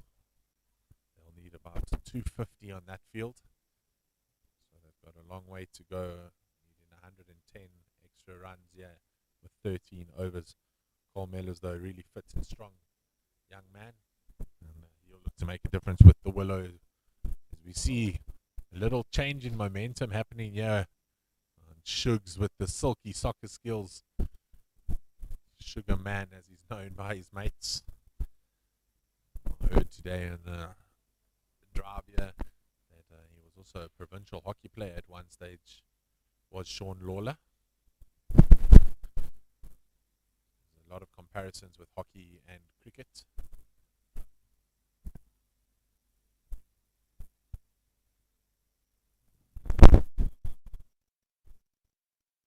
Kevin Shadwell has been really economical, 1 for 17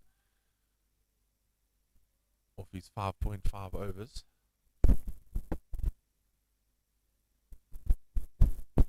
Batsman comes down the track, a stumping opportunity missed there by Mel Jones.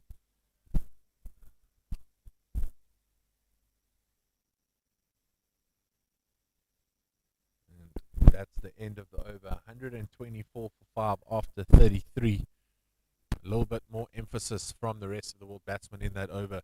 Is this the turning point? Are they looking to get more balls to the boundary? The bowling lineup will now feel slightly under pressure, and Tom Rudd, yesterday not his greatest bowling performance, missed his mark slightly.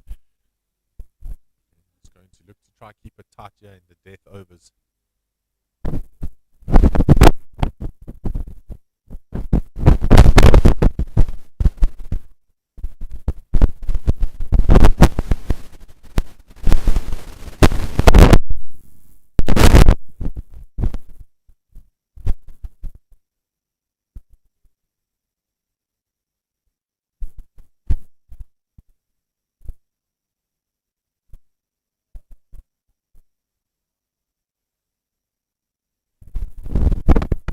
Yeah, straight away I can notice a massive difference in his delivery stride there at the crease.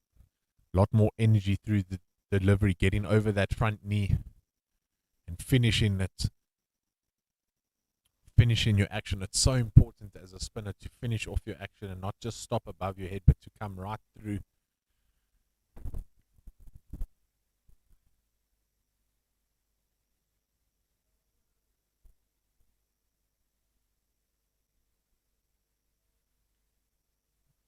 Fantastic bowling here by Thomas Rudd. Educated in Makanda, previously known as Grahamstown in the Eastern Cape, at Rhodes University.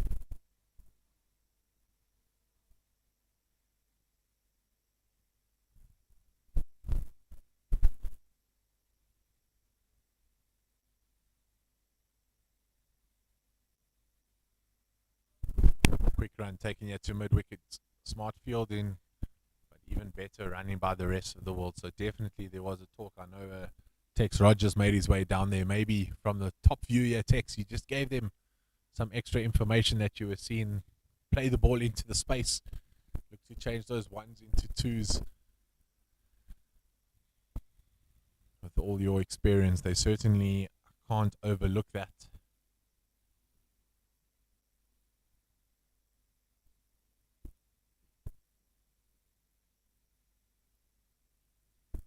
Looks to sweep it fine. It's a big chase here for Shadwell. He'll come through for 2. And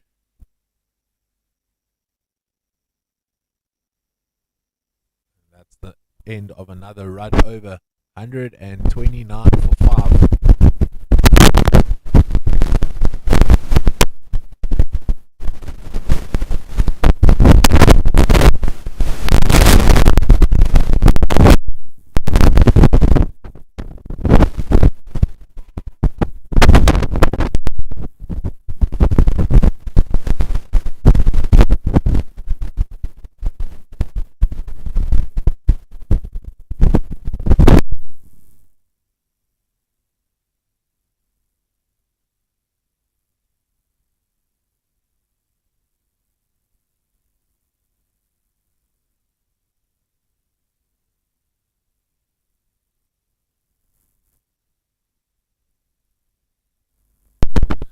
changed my statistician today. Yesterday I had Freeman. Today I've got Bruce. And, Bruce just keeping me up to date with the game at the other field. South Africa trotting along on 153 now after 33 overs.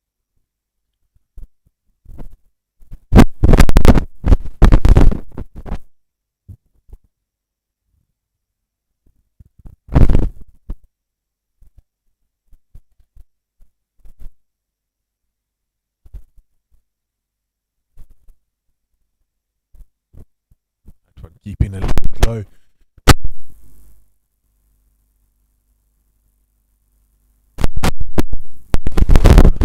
Between the two batsmen at the moment. Not as precise as they would like. You can see GPS has made his way here. Gary Pentland-Smith played his last match for the over 60s as we see a wicket straight to Sean Lawler. GPS called it. He arrived and we get a wicket. Gary Pentland-Smith coming all the way up from Cape Town to visit his dad. And at the same time watch his old team.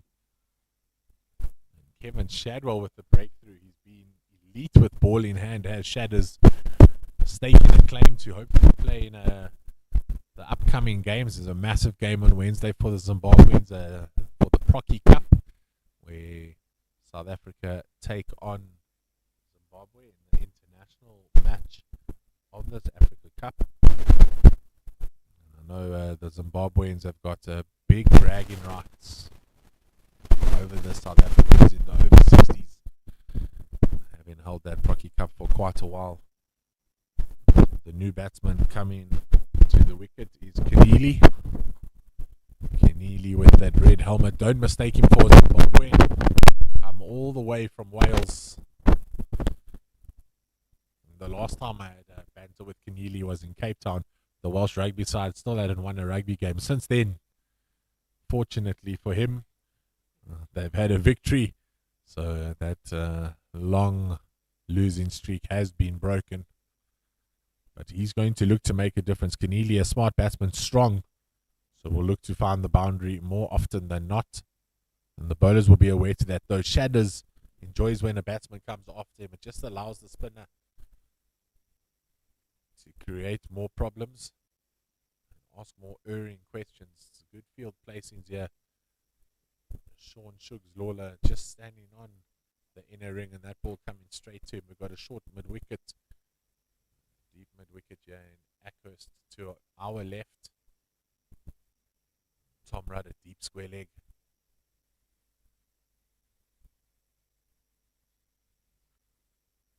Nick, you showed me a picture of someone there, and you just wanted to let our viewers know more about the wonderful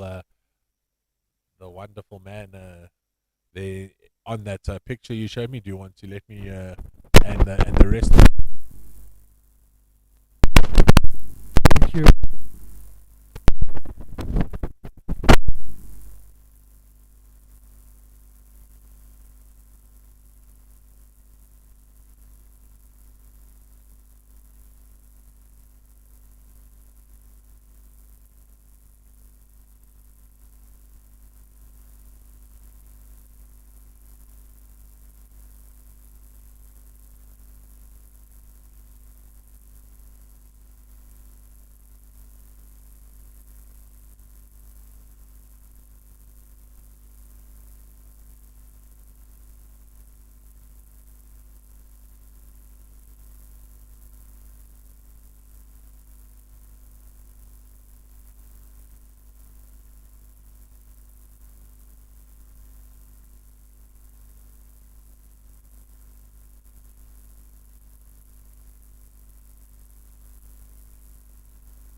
In a farm in a low density area.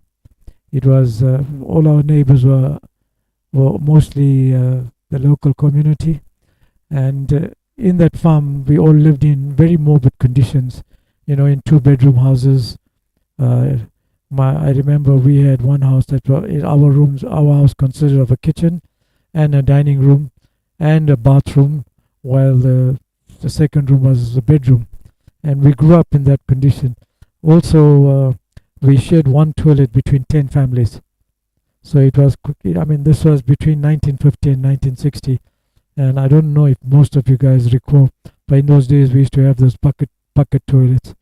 And sometime while you're doing the business, there would be a change of a bucket. It was quite embarrassing. Anyway, so I wrote a story in Harun. I'll just give you a little background on Harun. Harun, we used to play as a youngster, with a made up bat and use the dirt box as your stumps. And for 4 or 5 days, we could never get him out. We play during the day, have lunch, go back. So he started playing. He had from the age of like 5 or 6, he was already playing, hitting the ball well and timing it well and all that. Anyway, he went to school, and he was part of the team that won that competition the second time.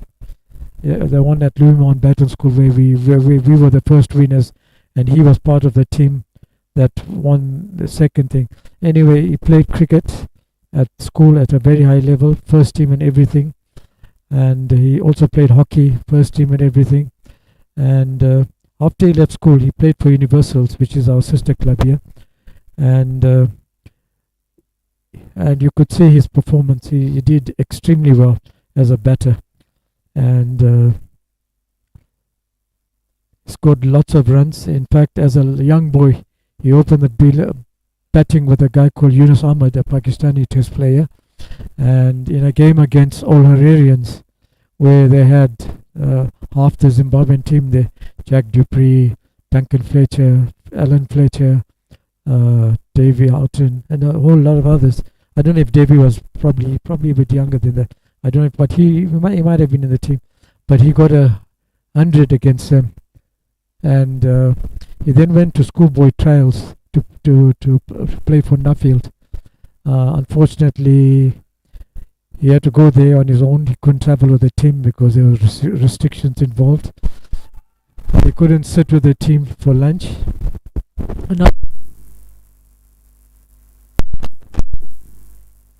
Oh no, sorry. I think. Oh no, they applied. W.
136.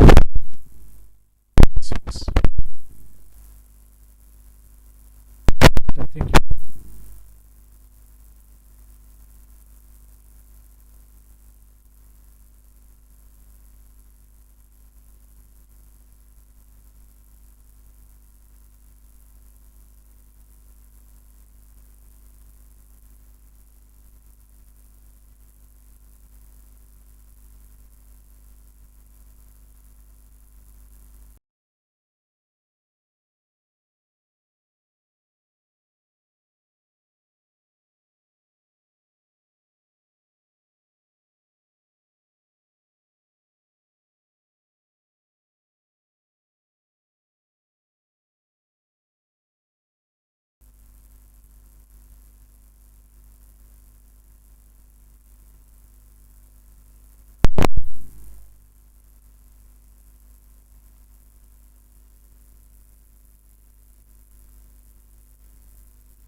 daughter in the over 60s World Cup is there. So if you're going to be there, then maybe your daughter can come support Zimbabwe. And no, not Canada. That's fantastic to hear. So it's great to see how cricket's it's just a global sport enjoyed by all, and how wonderful has the coverage been on the ladies' cricket lately around the world. And Kevin Shadwell coming to the end of a magnificent spell.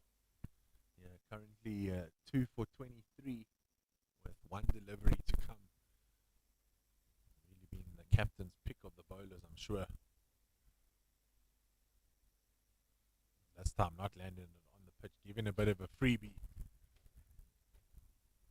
He's not going to be happy with that one, and that races away to the boundary, and that ends a terrific spell. 27 for 2 after 9, and he looks disappointed after going for 4 runs at the end there.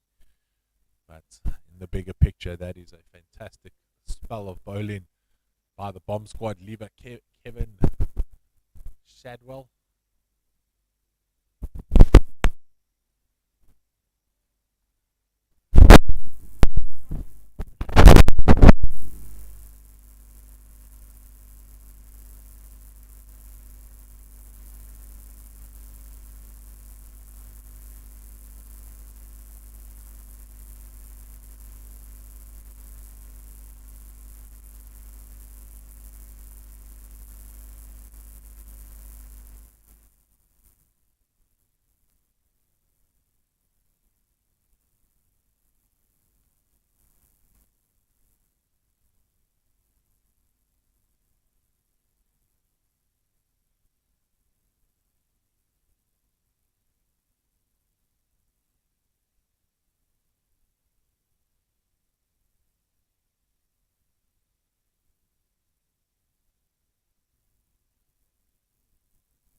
Guards it down. It's a short third man. Shugs Lawler whips it in, but good running there by Anton Luton.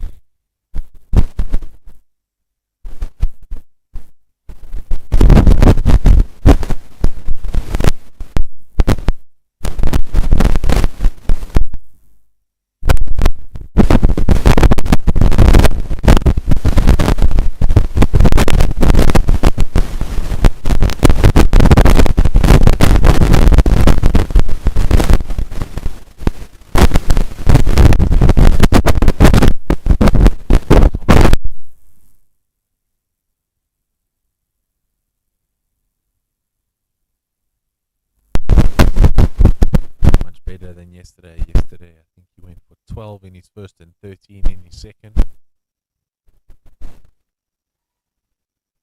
Nicely cut there through the legs of John Jamieson. And good running there by Luton, calling Keneally through for a second.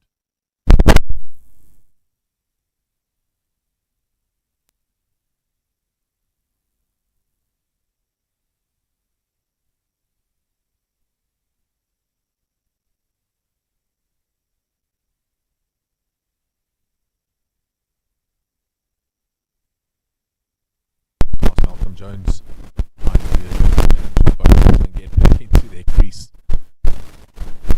That's of the 49th.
looks to run it down just in that space. Smart call and running there from Luton. I'm sure the two batsmen would have had a word with each other and made sure that the running and the calling between the wickets is clear, and just to add as many extra runs as possible.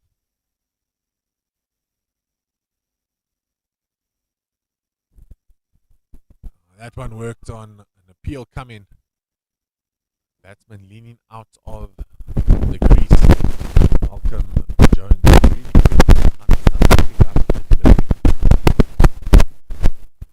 Newton thinking he's missing out on there, clipping it down to the leg side. Tom Rudd would have had a lot of work to do on his right.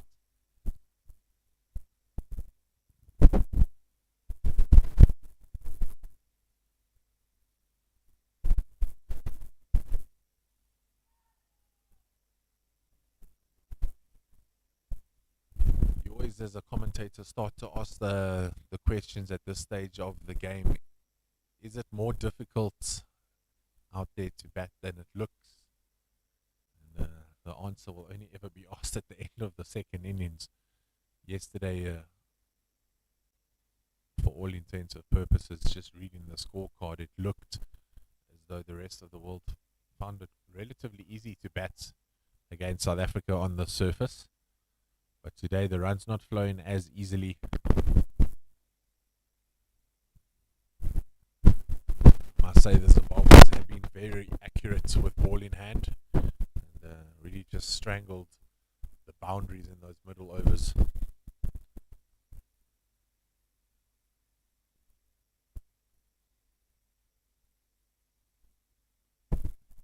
That one comes to square leg. Tom Rudd will just let it bounce a couple times to him. Looking to throw it. Batsmen are looking to take it on, take on the arm, and Tom Rudd decided he'll just bowl it into the keeper. Maybe showing the captain that his arm's still fine to bowl one more over.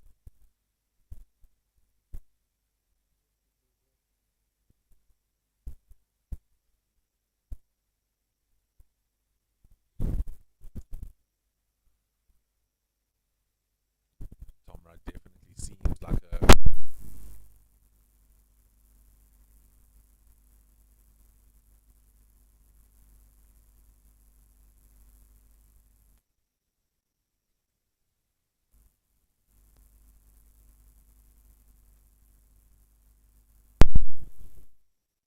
so 155 for 7 after 41.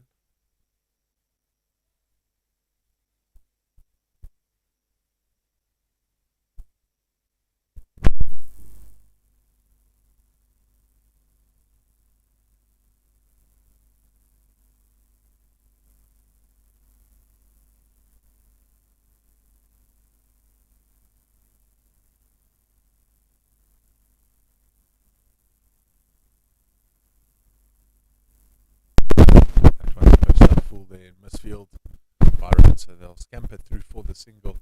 Every run now is very important. I'm sure at the beginning of the day, when the rest of the world, Cavaliers B side arrived at this wonderful venue, Sunrises, they would have had a total of over 200 in their heads, but now I'm sure they'll settle for anything close to 180.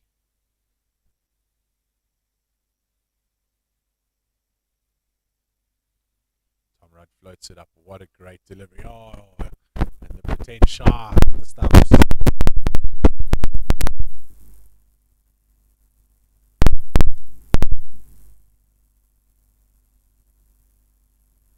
He dropped it short, but it cut through the middle.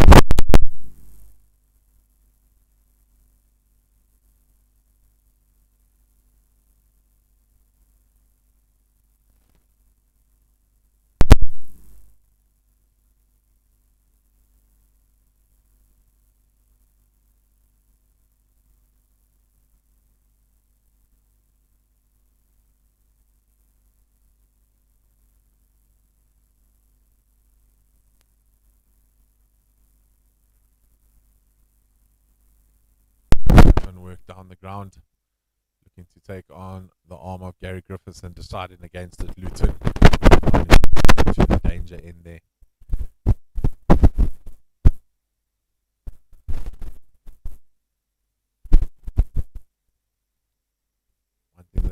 enjoy about both Shadwell and Rudd is they get through their over quite quickly, so it adds extra pressure onto the batsman.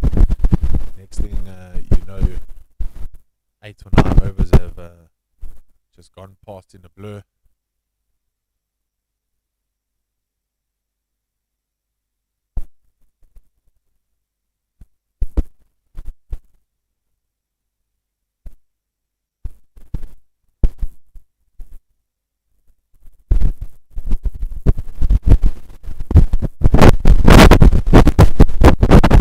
Smartly plays it behind it, short, straight to Shugs. It's a great run. Paul Keneally.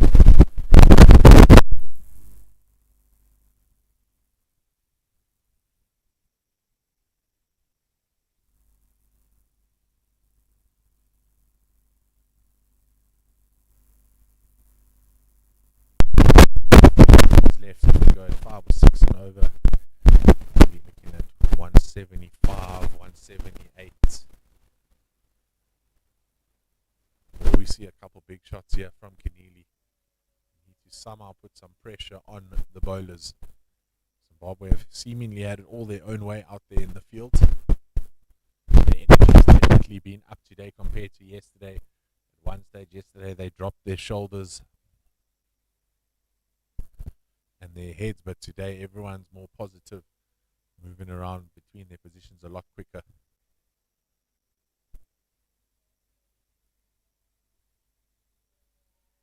Flicked off his pads to deep square leg. They're going to take on the arm of Rudd.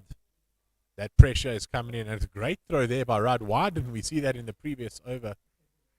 He raises his hands to apologize, and that's what running between the wickets can do. Just put that extra pressure on the fielder. For the last 10 or so overs, they've just been trotting through, so the fielders have had no pressure to pick up the ball with any speed. That time Rudd asked to do so under pressure and fumbles it. Allowed them to come through for a second. Try to flick it off his legs again, and pressure on the fielder as they look to turn. A couple of misfields in the outfield from Zimbabwe.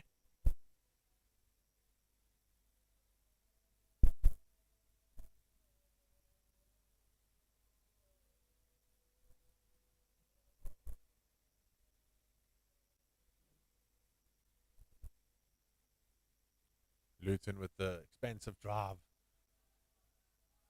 over short extra cover, and Bonk screaming at Shugs out there to get the ball in, and just the single run there. Luton actually hit it too well.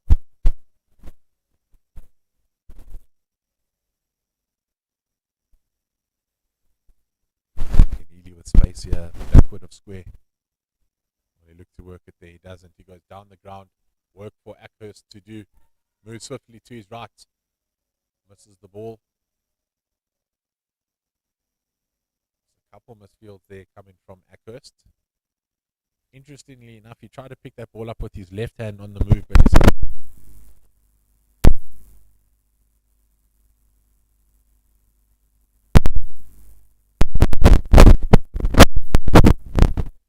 looks a bit frustrated with himself there. He needs to forget about that. We need him to think clearly, and there's that smart move by Keneally. Just knows where the field is, punches a couple down the ground, and then just works one behind the keeper to get off strike.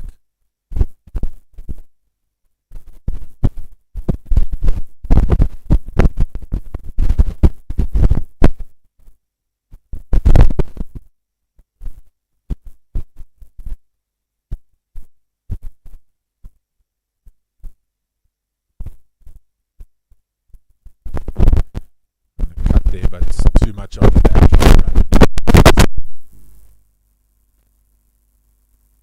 Good Luton, and that's the end of another over.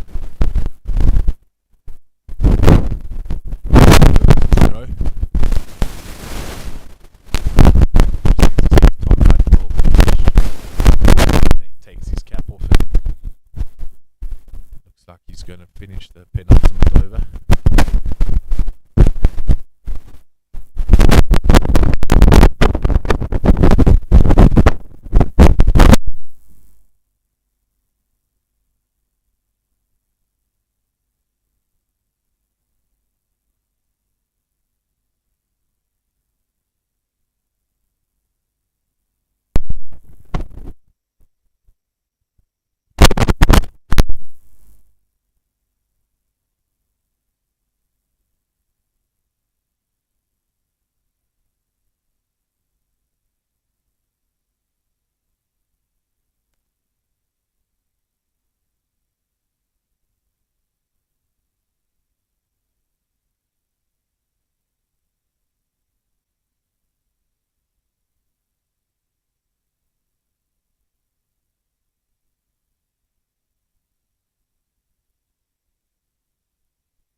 and healthier than ever.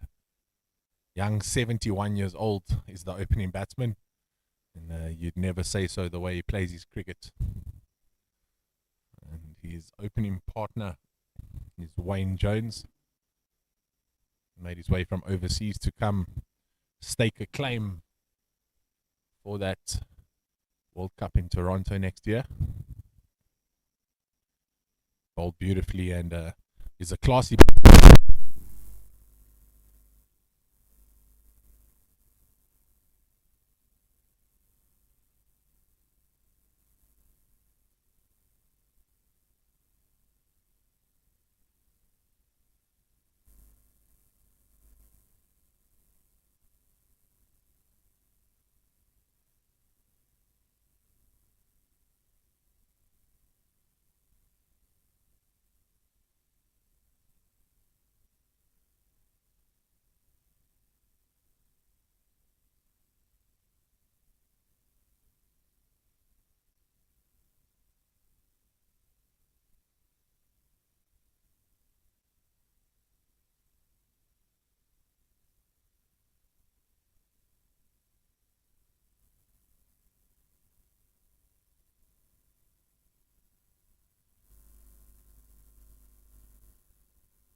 Short by Keneally and driven off the back foot through the covers.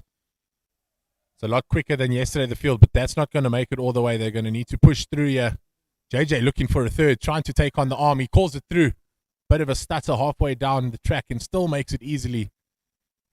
And that's the exciting running that we want from the Zimbabweans. They need to push as much as possible while there's only 3 fielders in the outfield. Look for the spaces.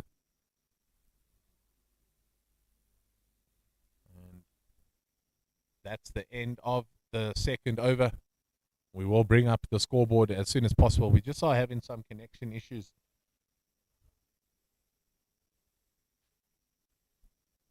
But the scorer here, Caroline, will be on top of it very shortly.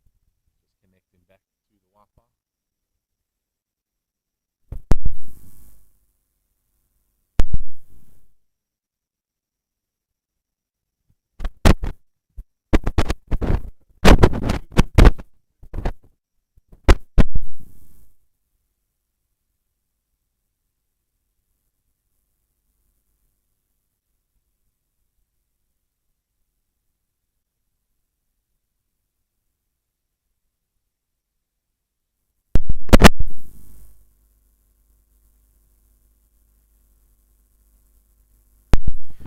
Couple of the top order batsmen, and there was a discussion going around that they need to play everything on the front foot. The pitch is a bit low, apparently, coming from the bowlers who were out there in the first innings.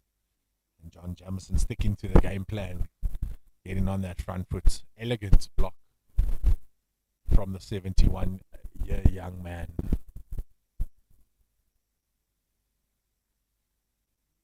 Bruce is just kneeing me here under the table. Can't believe John Jamison is 71. Bruce, he plays wicketkeeper and opens the batting, so can you imagine how long his day is usually?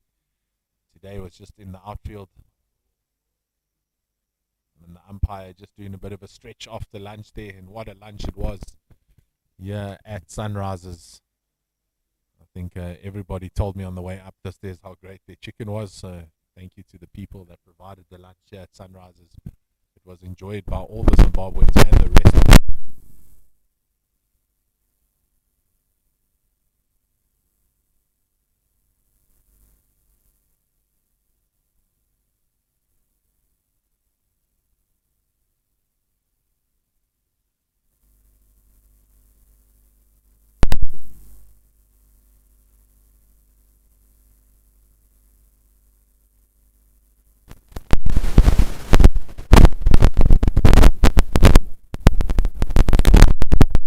Very tidy over here from Smith.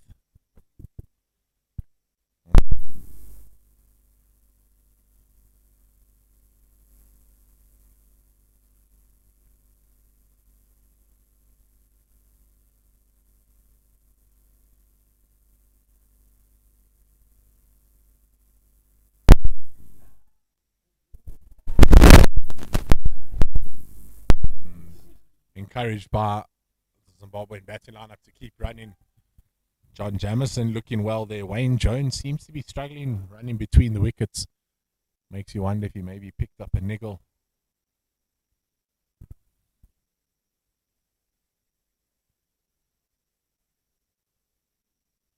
As I mentioned, spoke to John Jamison on Friday afternoon when I arrived, and he said he's really been training to get his knees strong, and he's a lot fitter and healthier because of that.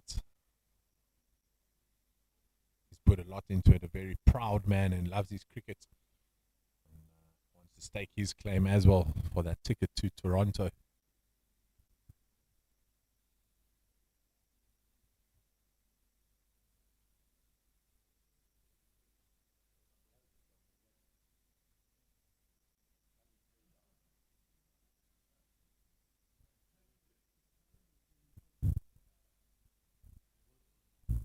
You're just picking that up. Bruce is under pressure here early in the second innings.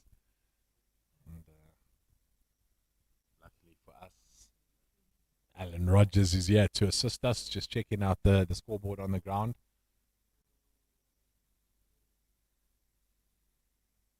I see that they have changed it to 3 overs already.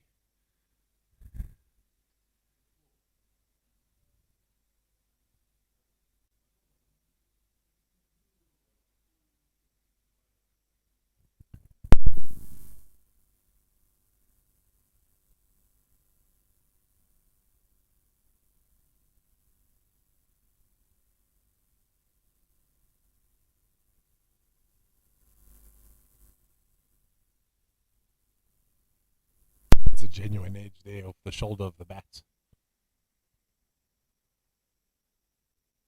Goes to the gully region.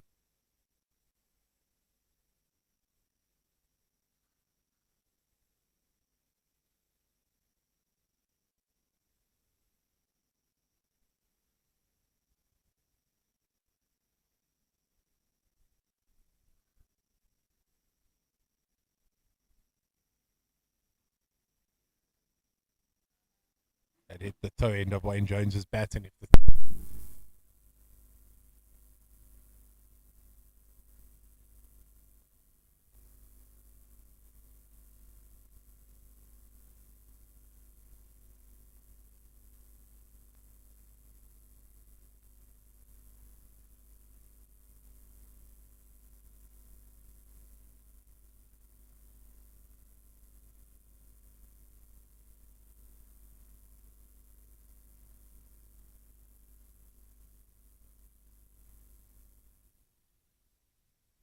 way around as a sweeper.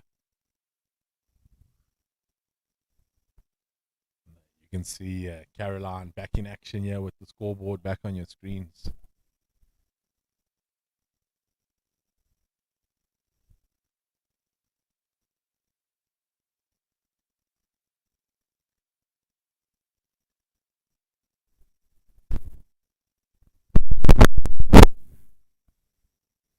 Punched off the back foot, straight back to the bowler. He does well to get down there.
Shot by Jamison off the back foot, punches it past backward point. And that will run away to the boundary. Lovely timing there by JJ.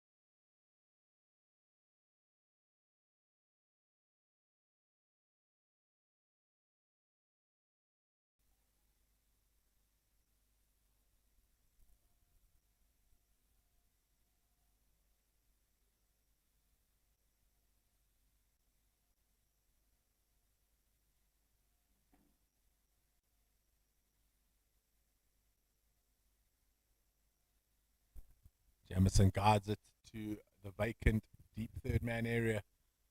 That's not going to get all the legs to go all the way, will it? And they're going to need to run. John Jamison overtaking Wayne Jones. It's very poor running there from Wayne Jones. He needs to be alert to that. John Jamison, the oldest member of the squad. Look at him go. Asking Jonesy there to get his skates on.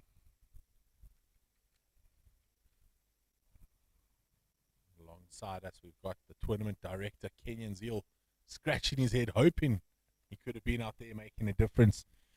Kenyan, we're just hoping that your knee recovers soon and we can get you back out there.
not facing.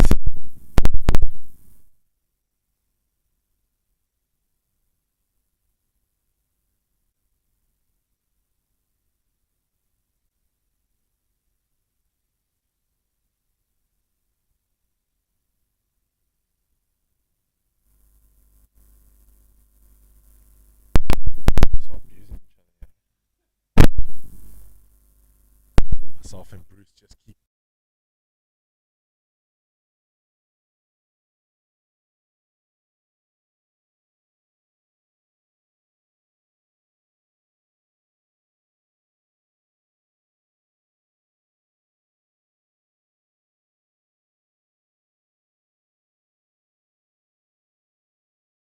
Struggling to find the middle of the bat.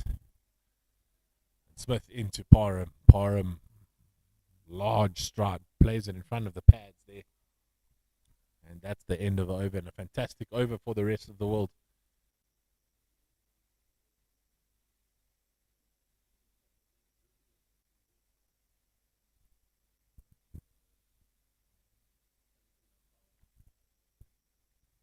And, that's 17 for the loss of 1 wicket after 5. And at the same stage, the rest of the world were 20 for 1.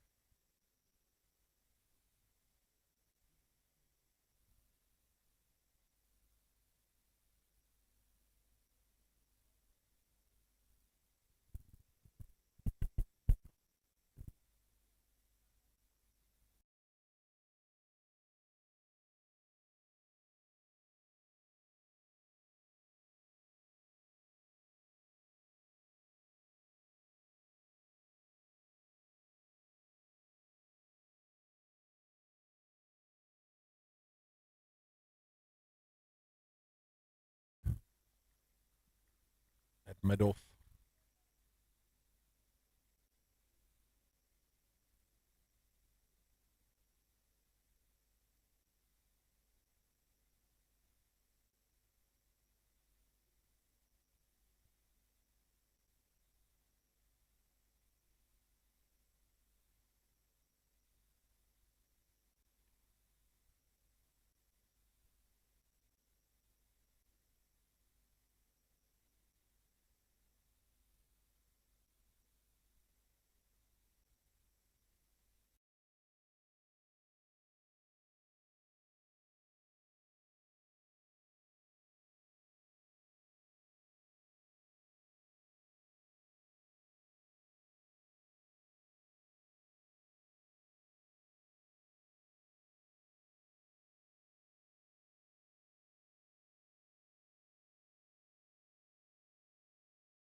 French cut. They're coming from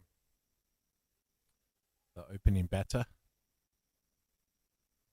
He just looks a little bit out of sorts at the moment, does Jones.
Good afternoon and welcome back to the Africa Cup Day 2.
We'll just try correct.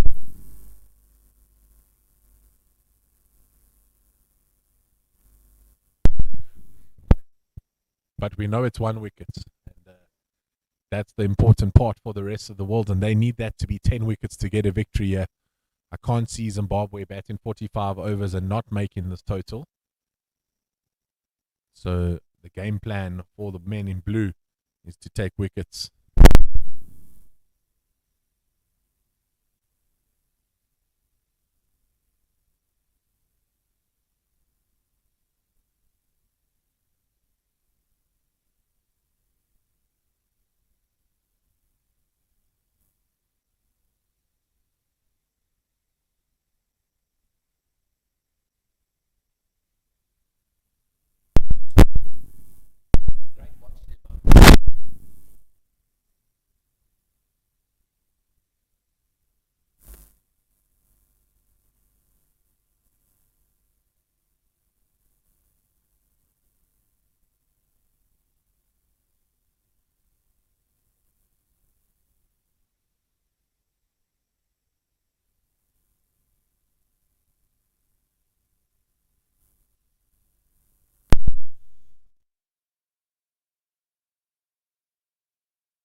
welcome back to the first session of the second inning.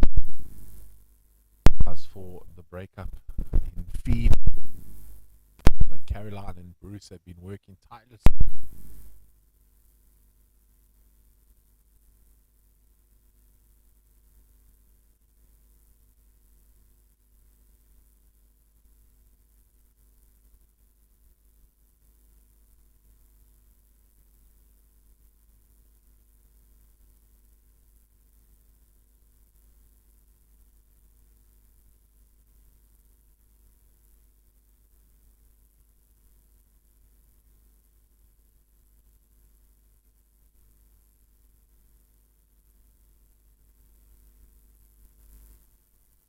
two at the same amount.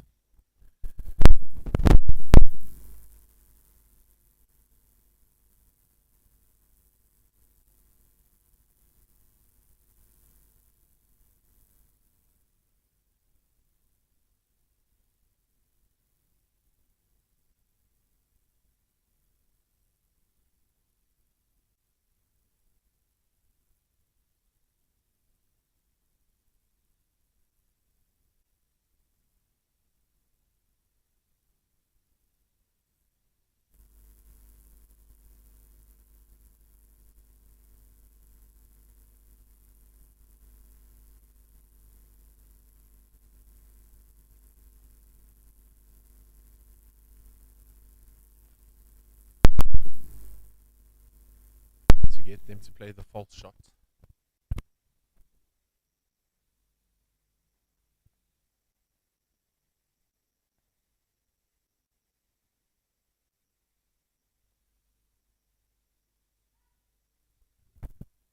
That's down the ground and straight into the backboards there for 4. McWade found in the middle of the willow.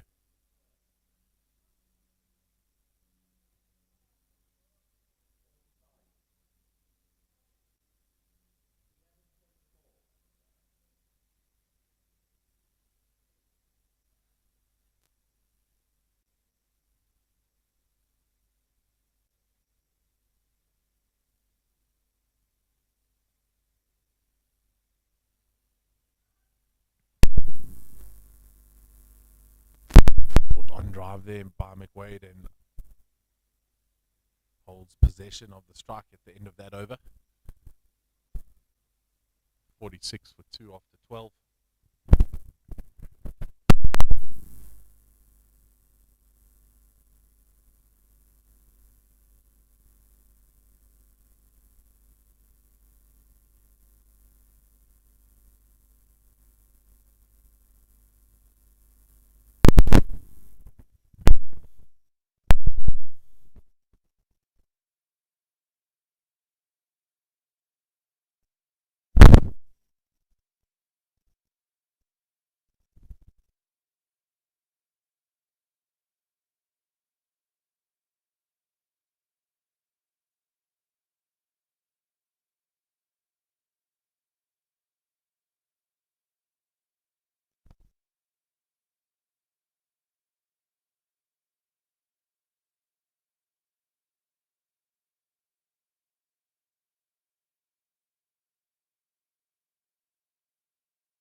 And that one breaks through the hands of the cover fielder and they push through for 2. And that's much better running, and Jones will be forced to run well with McWade.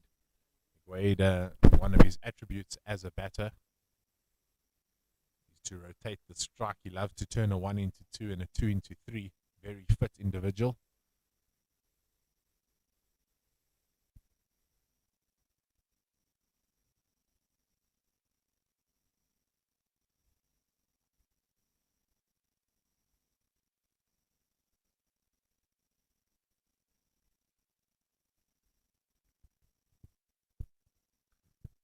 McWade powers the ball to the boundary all the way for the first maximum of the day. It was all forearm strength from McWade there, just using the levers. Great timing. Got a new piece of willow, does McWade. Got it a couple months ago and said on Friday it was the first time it felt like it started coming out the middle at the High Performance Center.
I think at the end of this over here, the two batsmen really need to come together and just have a word about the run in. And it's 55 off 13 overs for the loss of 2 wickets. Chasing 176.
And Jones goes down the ground. They bring the two boundary riders into the ring. He tries to beat them, but it's good fielding there. Looks like it's Smith fielding down there.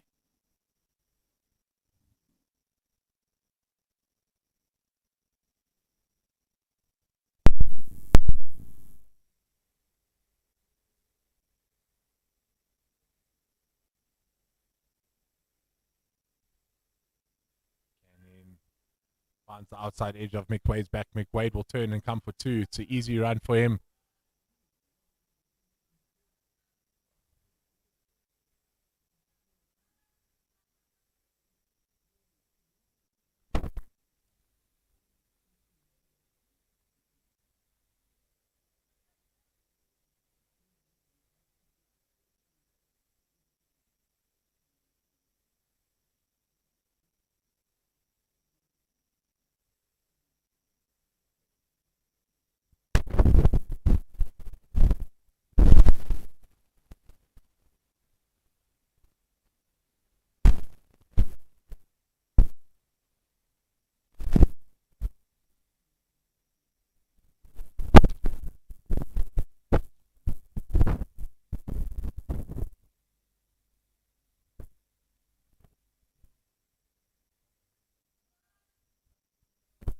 through the covers. This one racing towards the boundary rope, but it will hold up. They're going to have to push 3 for a third here.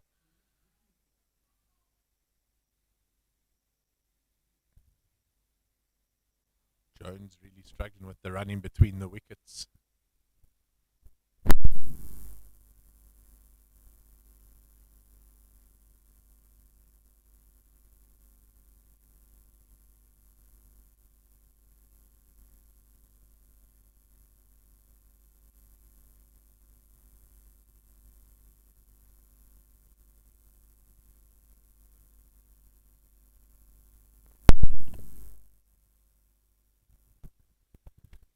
Uh, 61 for 2 after 14, just 1 over to go till the drinks break.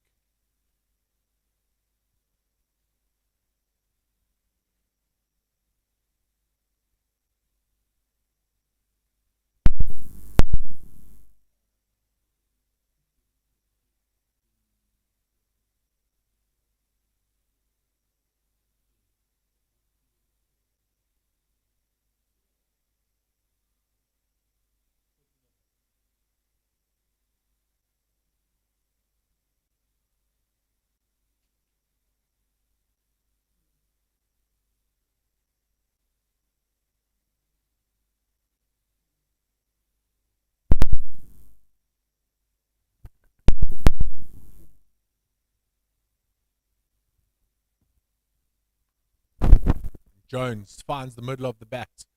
1 bounce 4. He looks a lot better when he plays shots with intent, does Jones. No need to run if you can find the boundary as often as that. It's lovely to see him starting to find the middle of the bat, hoping to get some form as we build into the big international match happening on Wednesday. South Africa taking on Zimbabwe at OG's.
That ball lands in low.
and swords.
Sweep shot into the vacant square leg area. Couple bounces and over the boundary.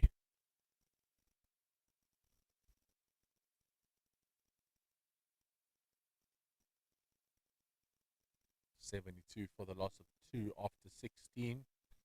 Same stage, the rest of the world Cavaliers B-side were 67 for 3.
That last delivery keeping a bit low from Doyle.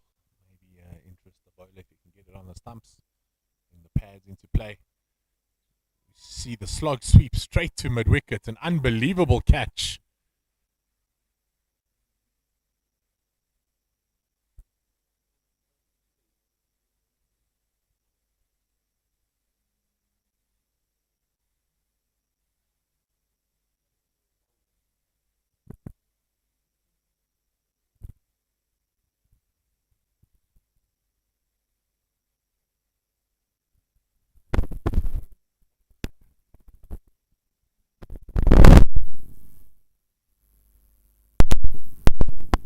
Looks to be Ian Harris.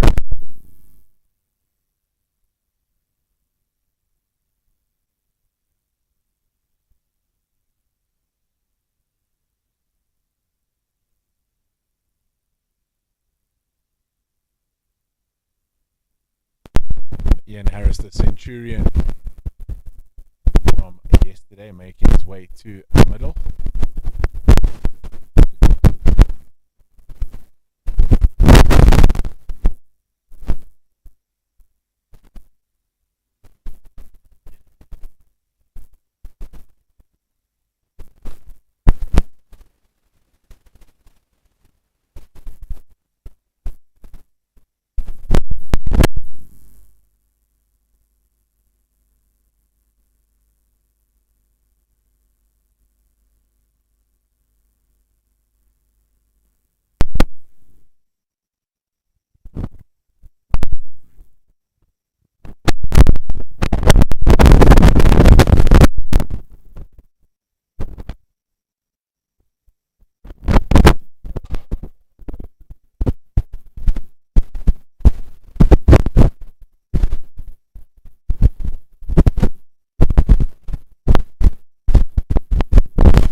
Harris scored his maiden century in any form of cricket yesterday.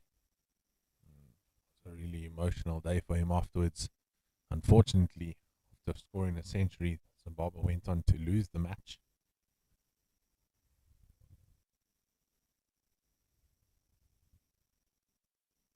You feel though now that Rory McWade needs to take control of this game. Just allow Harris to find his feet at the crease. It looks like it hasn't been so as easy as we thought to bat out there in the middle.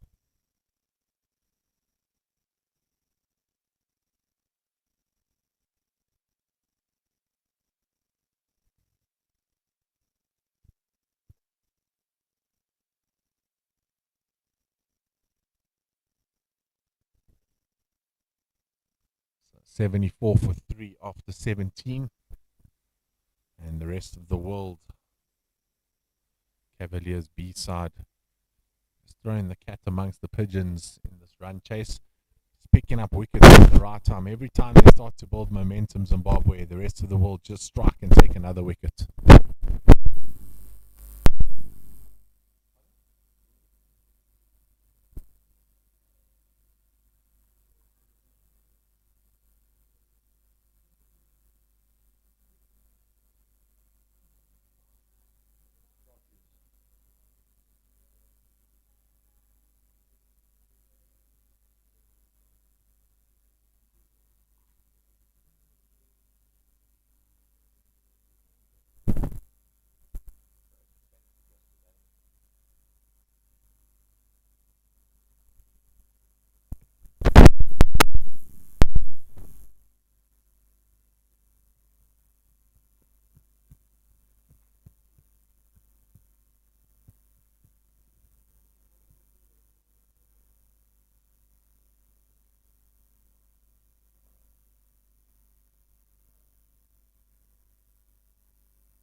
It always makes me nervous when a batsman uses his pad as his bat there. No shot offered. Means the ball can come from that outside off stump line. That looks straighter than a lot of the decisions we've seen today. I'm surprised there was no appeal. But fortunately for us, we are not in the middle of making those big decisions. I'm just bringing you the game on Free K. It's a YouTube channel with the support staff of Bruce, Caroline Bothwell and Alan Rogers. The score is being kept up to date. We have had a couple of glitches with technology. You never know how it works. One day everything works perfectly and the next day there are saps. Some people say user error. Others say technology faults.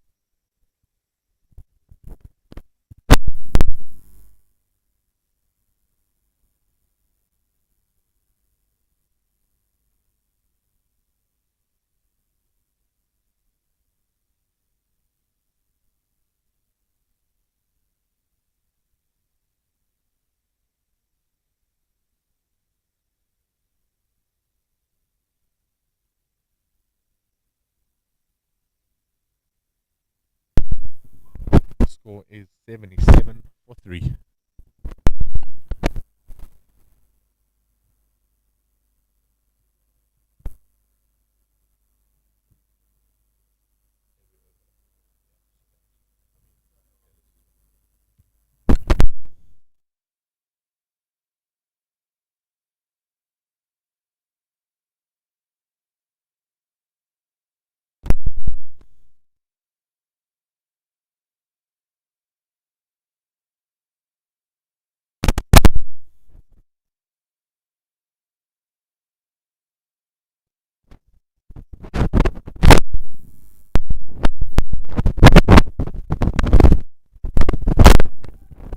plays it down the ground, gets on his skates quickly, and that pressure puts it on the fielder. The first miss there at mid-off, he's been excellent so far.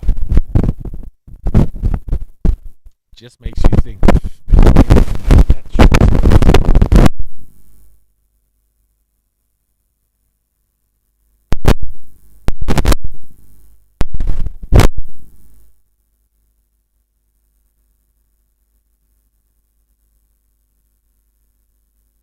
Using the crease of the platform to dance around, coming down the track and back into his crease. And after all of that movement, just a poor defense.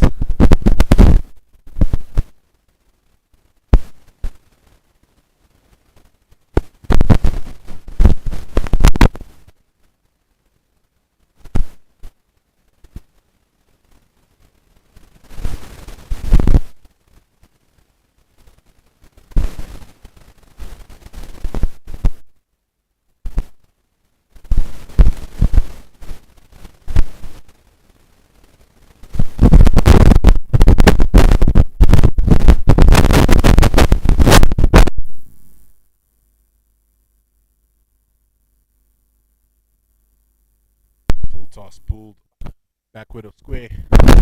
And that will go to the boundary.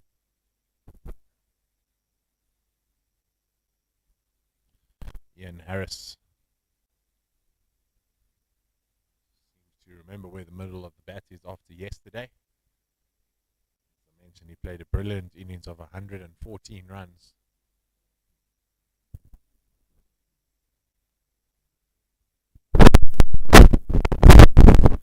It's a tough school, the Zimbabwean lineup. You score 114 batting at the top of the order, and then you drop down to the middle order.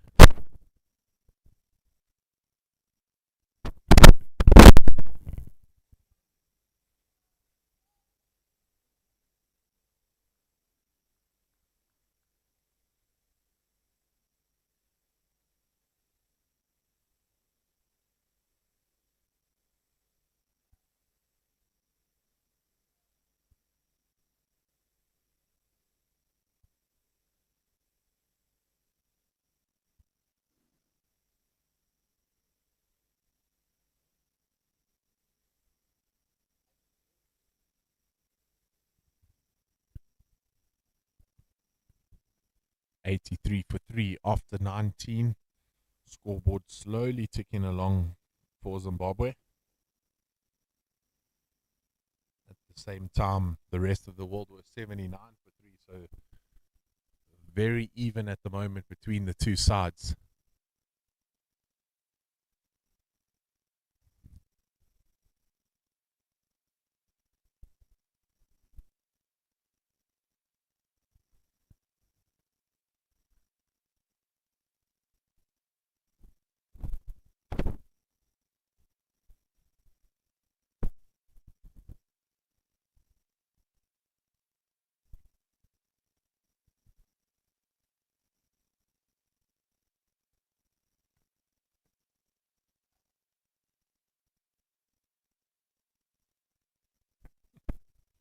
Harris likes to move a lot around in the crease. We've got them perfect view. Yeah, he just leans forward with his head, which gets that front foot moving.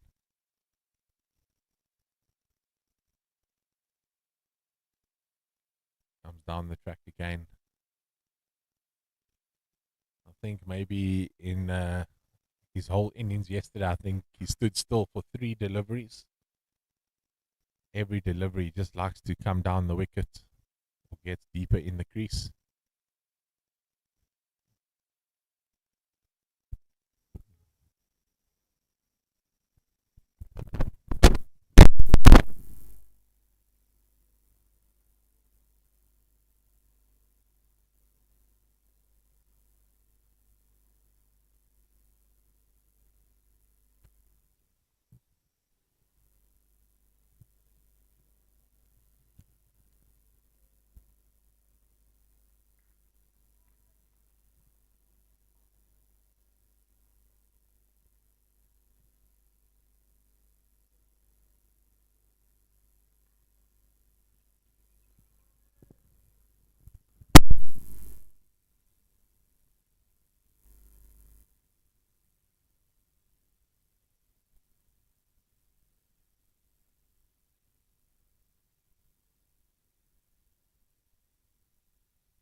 shed there waiting to come into bat. They'll be talking about we need to rotate the strike.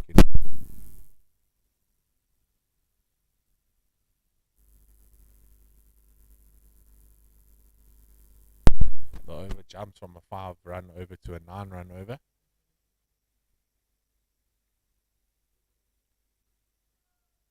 Straight to the fielder again in the covers. That's the end of the over. 87 for 3 after 20.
McWade punched through the covers but straight to the fielder.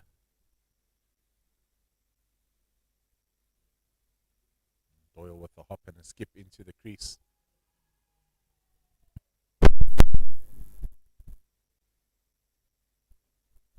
McWade often found guilty of trying to work that straight ball around the corner with his wrists. And it gets clipped on the pad. This time not given.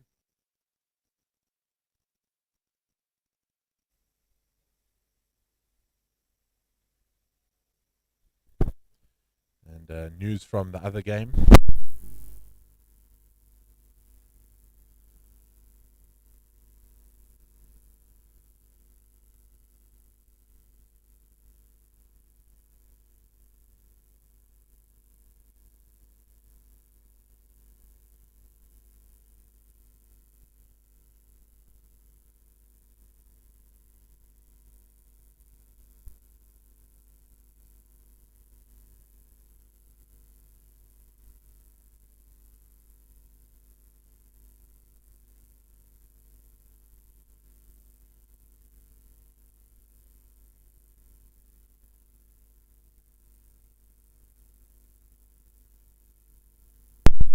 Will look to add some intent. He did so against Zimbabwe, scoring 42 of 18.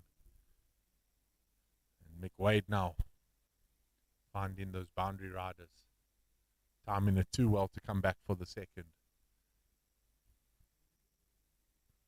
Doyle methodic in his run up, just a hop, a skip, and the jump into the delivery stride. Guided down to the vacant third man area. They're going to turn and push for 2 here. I'm sure Ian Harris turns quickly. And that's fantastic running there. Smart batting by the Zimbabweans. Playing the ball in the V.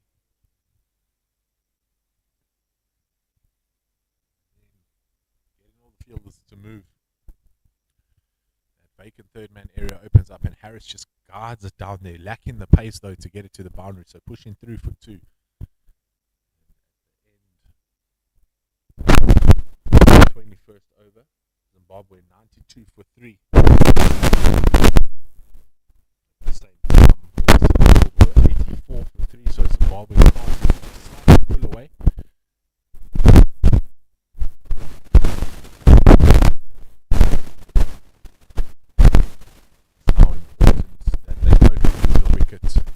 Need to keep building this innings right between the wickets. Has got a lot better since Ian Harris has joined McWade.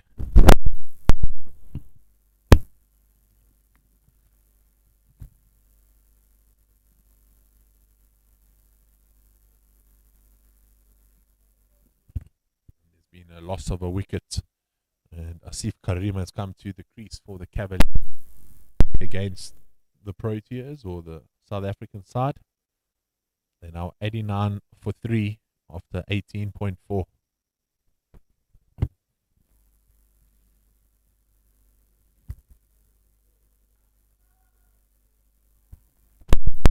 You can't believe the soccer skills coming out here. Something you always teach young kids, not to use your boot. You could twist your ankle, but the skill set I've seen from the elite of the over 60s has been phenomenal. A lot of the rest of the world gentlemen coming from football dominated countries.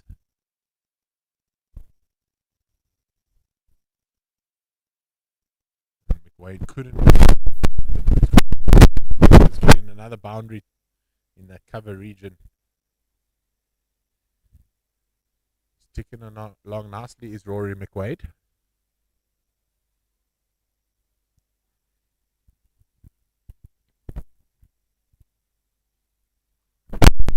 Harris thing in cricket, once you get the ball once or twice, to find your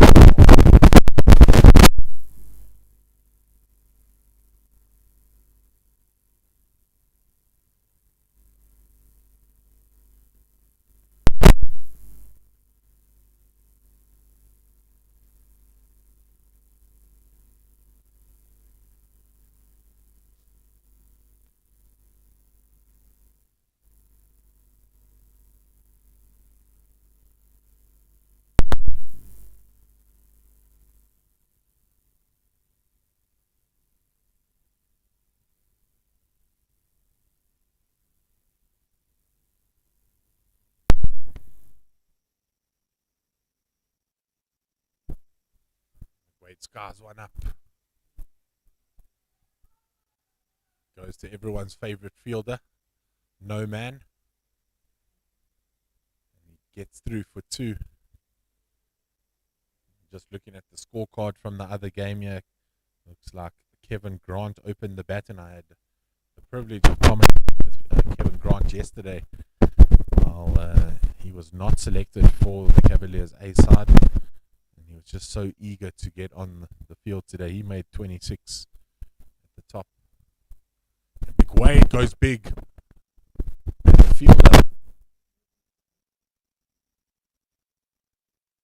the fielder misjudging that, ran in, and then the ball sailed over his head. You have to ask the question, if he stayed on the boundary rope, would it have been a catch? And that's the second maximum of the innings, and the second to Rory McWade.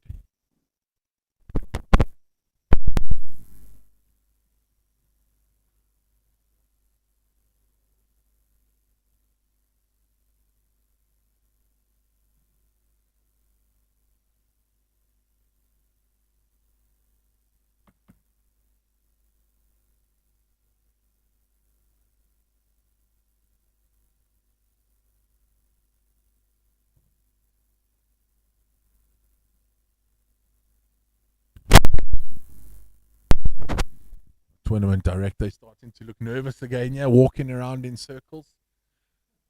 Couple boundaries I thought would have relieved the pressure, but just makes you nervous as to what's going to come in the next over. So, and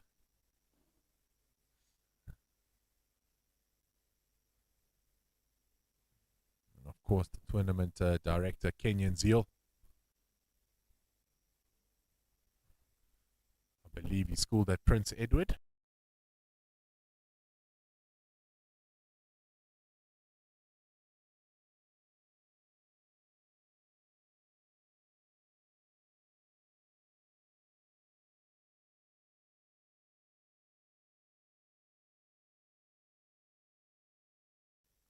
Some of them being out of school for over 40 years, but the pride of their school badge and colors still important to them, which is fantastic to see.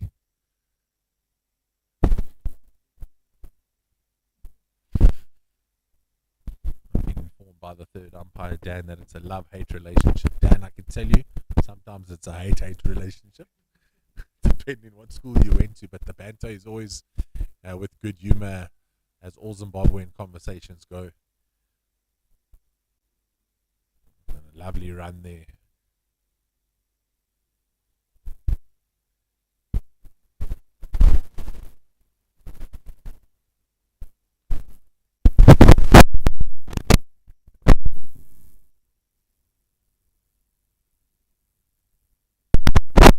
I think on Saturday we had such a wonderful opening ceremony.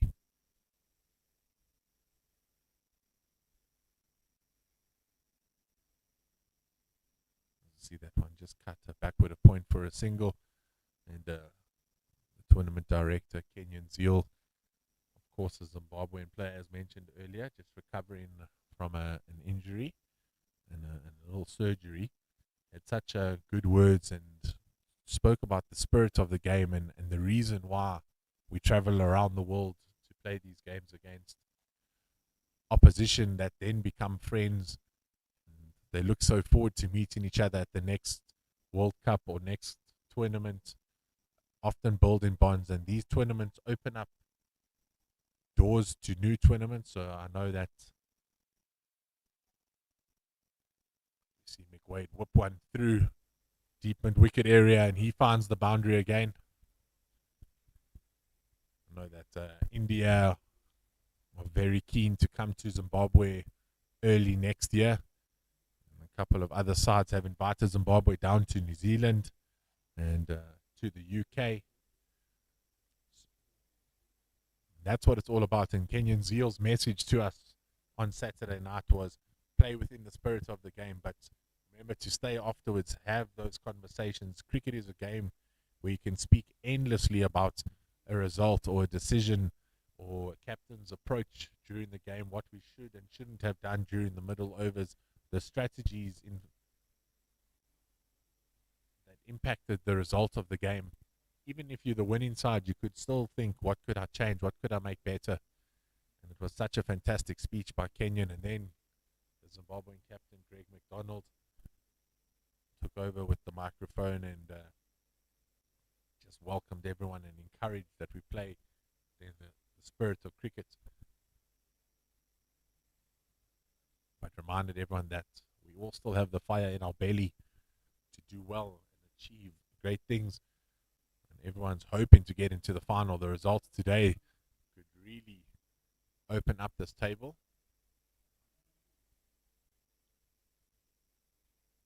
If Zimbabwe win here, then both Zimbabwe and the Cavaliers B side have won one and lost one. And if South Africa are victorious over the Cavaliers A side, it will be the same there. As McWade just punches one down the ground for a single.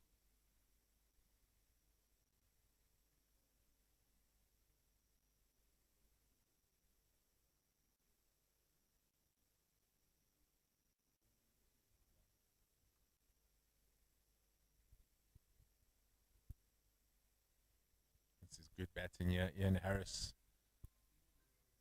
after that knock yesterday, really just has confidence.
Very evident that the calling between the wickets has got a lot better with this partnership, loud and crisp.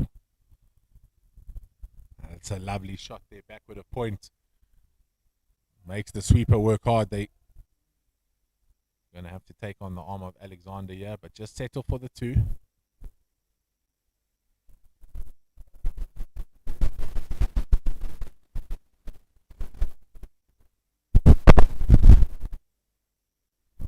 It's 117 for 3 after 24.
McWade dumps one through the covers and it races the way to the boundary again. McWade now getting closer and closer, sitting on 45 or 40 deliveries. Ian Harris on 24 off 30. The score now goes up to 122 for 3.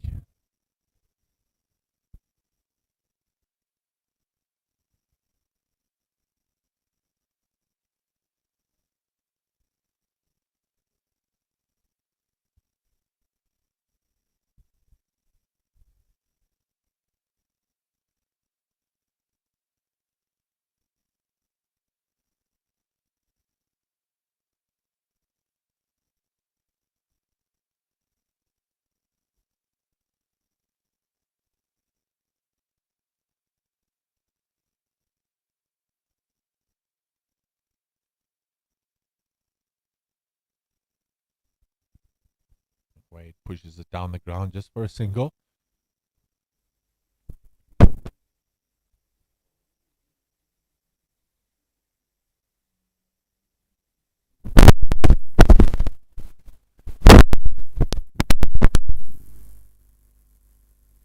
Really need to group together, start asking questions. Where's the next wicket coming from? Do they need to make a change in the bowling attack just to give something different for the batsman to look at? Maybe get one of the part-timers on.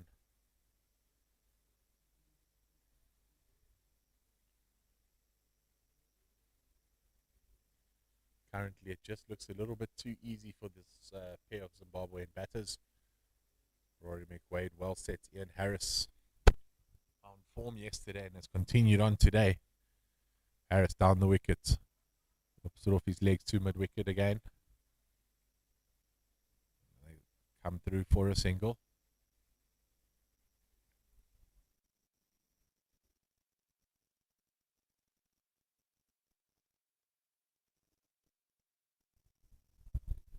$124 for 3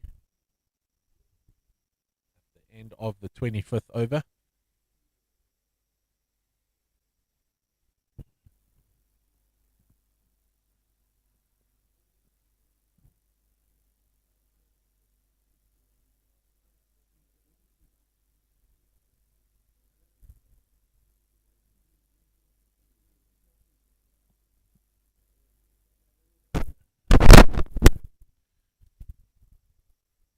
Cavaliers A side picking up their run rate. Now 121 for 3 against South Africa after 22 and a half overs, needing 137 of 135. Kareem 18 or 15 and Wormington 47 or 44, going along nicely. Peter Marks into his 9th over, 35 for 1.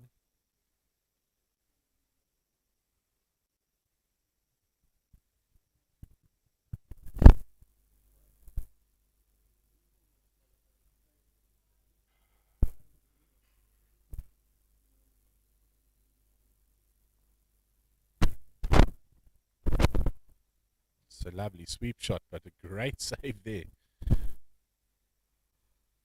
Short fine leg.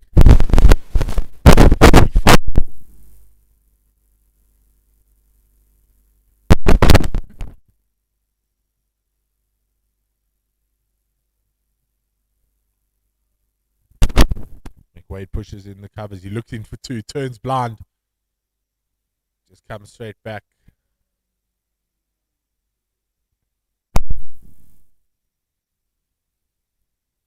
His total to 48. A nod of approval there, Tex.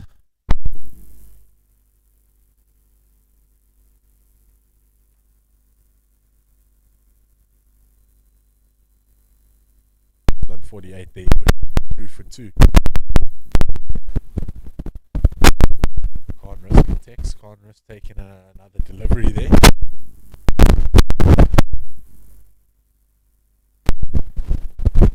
Soccer skills not coming through this time, and that ball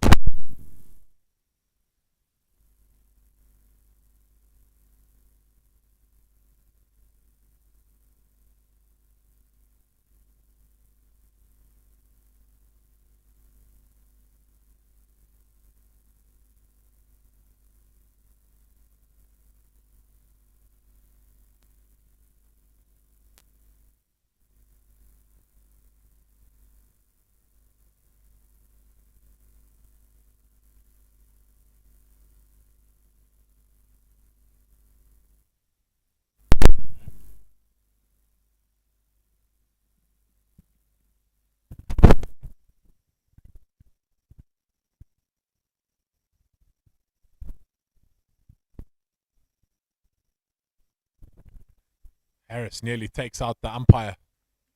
This time founds the boundary. An expensive over here for the rest of the world.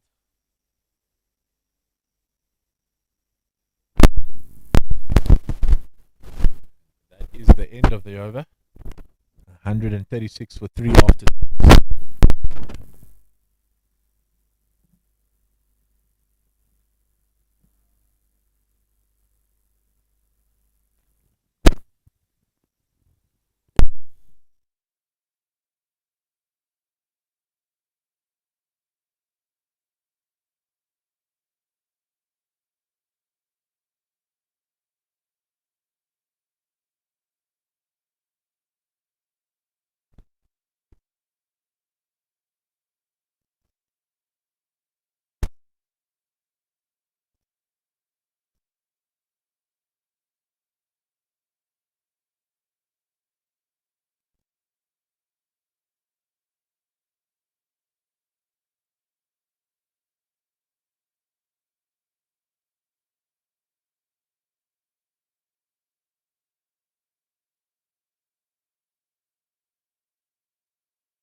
Greg into the attack.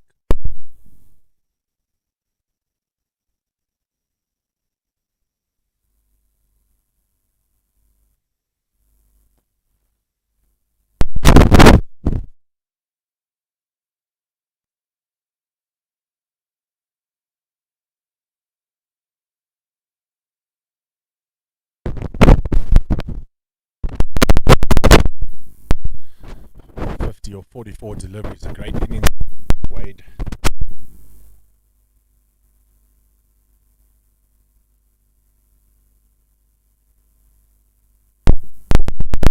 He's coming and being all aggressive today. Got boundaries coming through that mid-wicket region, pulling the ball across the line.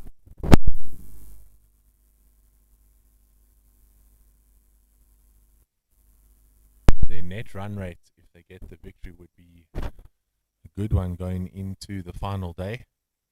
And with a couple of teams having a loss and a victory, net run rate could be very important.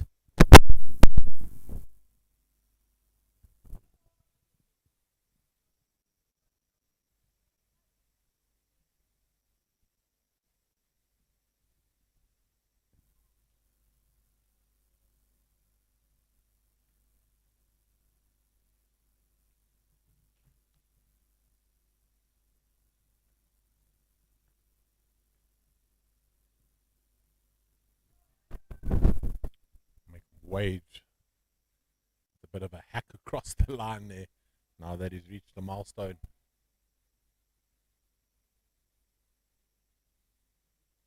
Some information coming from the side there just to stop the blood rush to the head there. Much better from McWade on the front foot. And what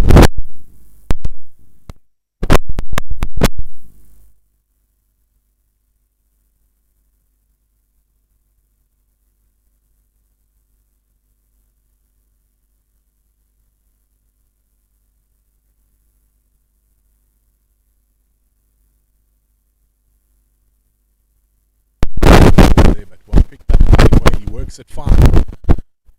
That's not going to make it to the boundary. They're going to have to run 3.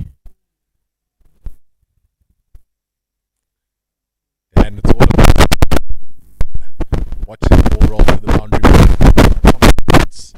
You could just see that one was going to pull up like a handbrake. But the outfield here at Sunrisers has been fantastic today. The ball has really moved across the surface. And what fantastic facilities they are at this cricket club.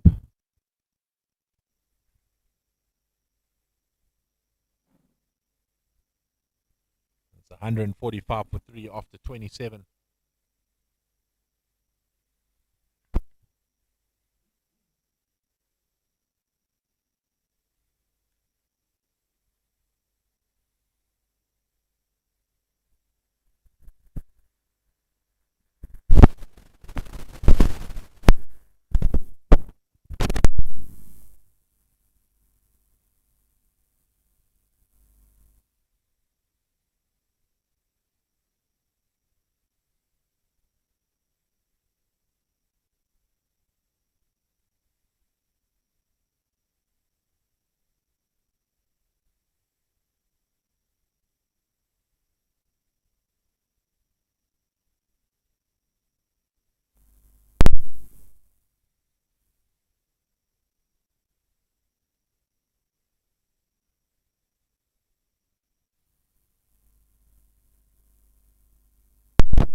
Wade really does bring that to the Zimbabwe middle order, the singles, and to the boundary.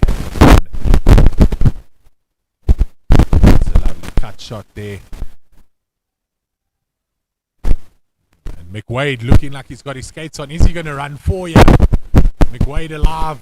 He turns. He's looking for the fourth. Ian Harris not sure.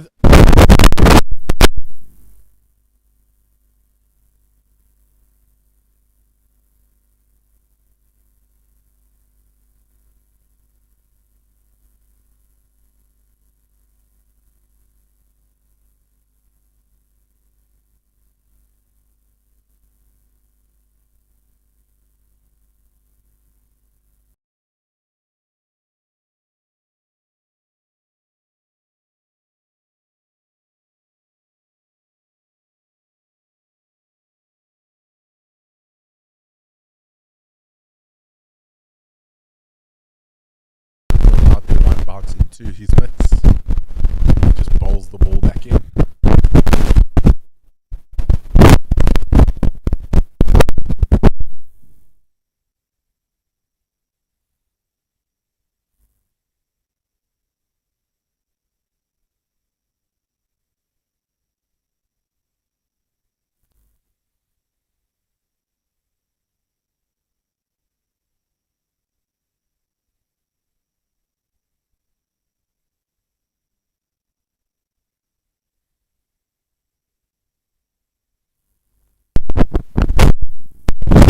Harris moves to 46 or 40 deliveries.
31 runs to win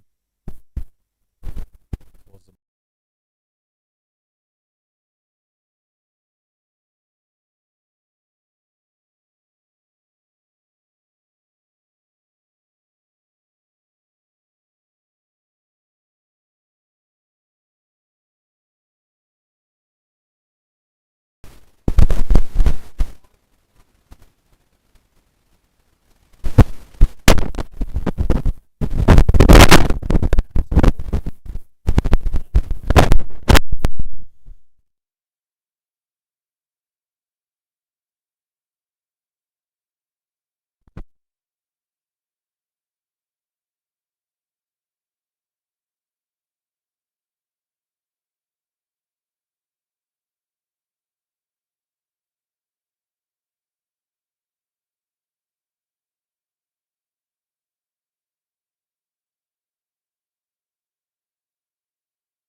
McWade tickles one off the pads there to the 45 and gets through for another single. That brings the man looking for his second milestone of the tournament. 114 yesterday. Nearly carried his bat. Went out in the 43rd over.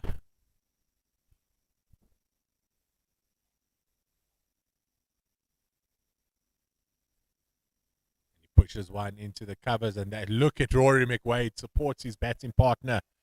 Rushes through, and that's another milestone for Ian Harris.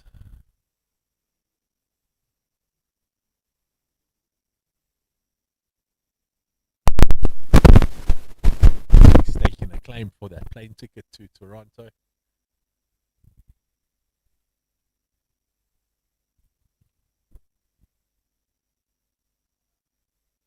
McWade just encouraging Harris.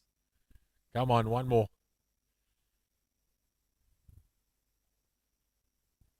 I have it in good authority from the man himself, Rambo, that even his grandkids say he has too much energy for them.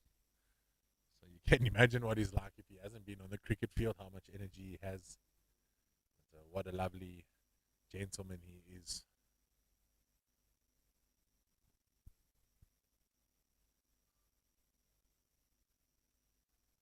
McWade smartly calls him through for the single. Just no answers at the moment for this batting pair from the Cavaliers B side.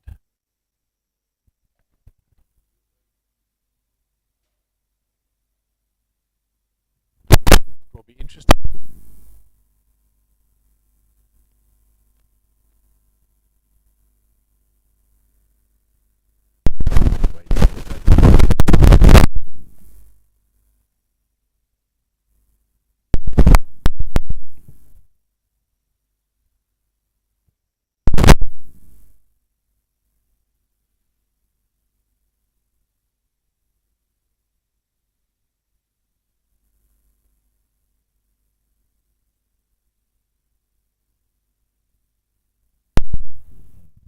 score is 165 for 3 after 30.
Welcome back to the final session of day 2 of the Africa Cup. Greg Alexander with the ball. He's bowling to Ian Harris. It's to victory for the Zimbabwe boys.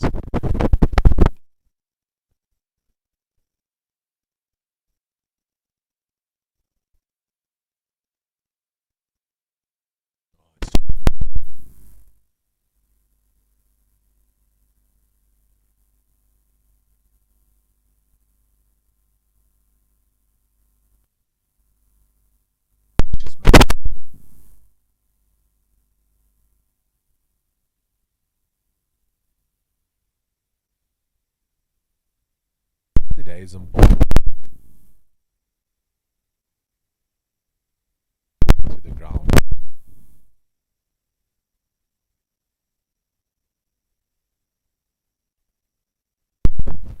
And it looks like they're well on their way to a victory. So I'm going to have a word with the captain and the fines master.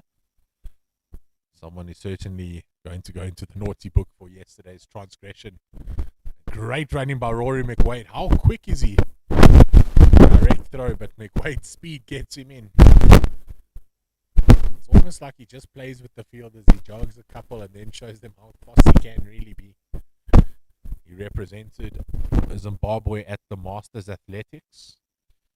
He represented Zimbabwe at Judo and Karate.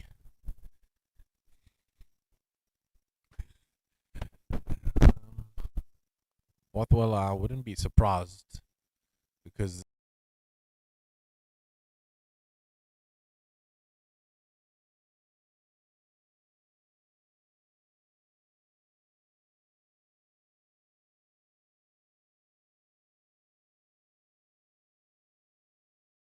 story as to why he was named Rambo, but I believe it had something to do with Chena. McWade pulls it. Is a sweeper on the boundary. Whoopsie. And he pins his fielder on the back of the calf. The Zim dugout looks a lot happier today. I can see the boys huddled there next to the scoreboard.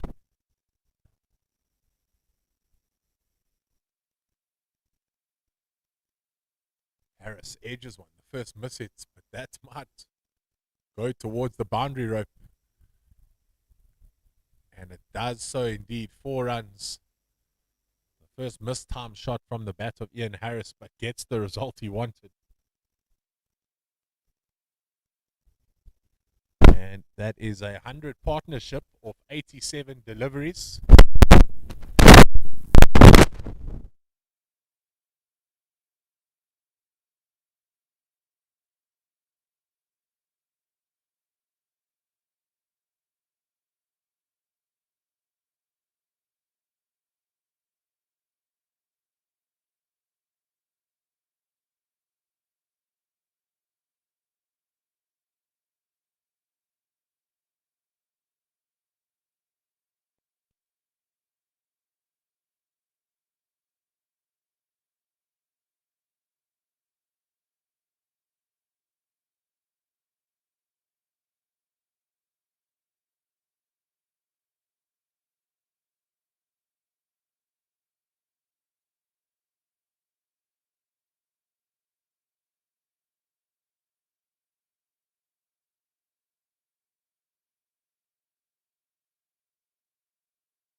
McWade deciding he's enjoying batting out there in the middle and brings the forward defensive out once again.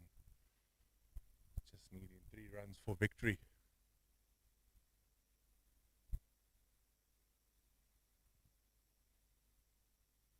All the fielders in the ring. McWade works at 245. He does well to field it.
stream, please remember that tomorrow is a break day, and we'll be back on Wednesday where South Africa take on Zimbabwe, and it's the big game between the two Cavaliers sides. Bragging rights up for grabs all over the place here in Harare.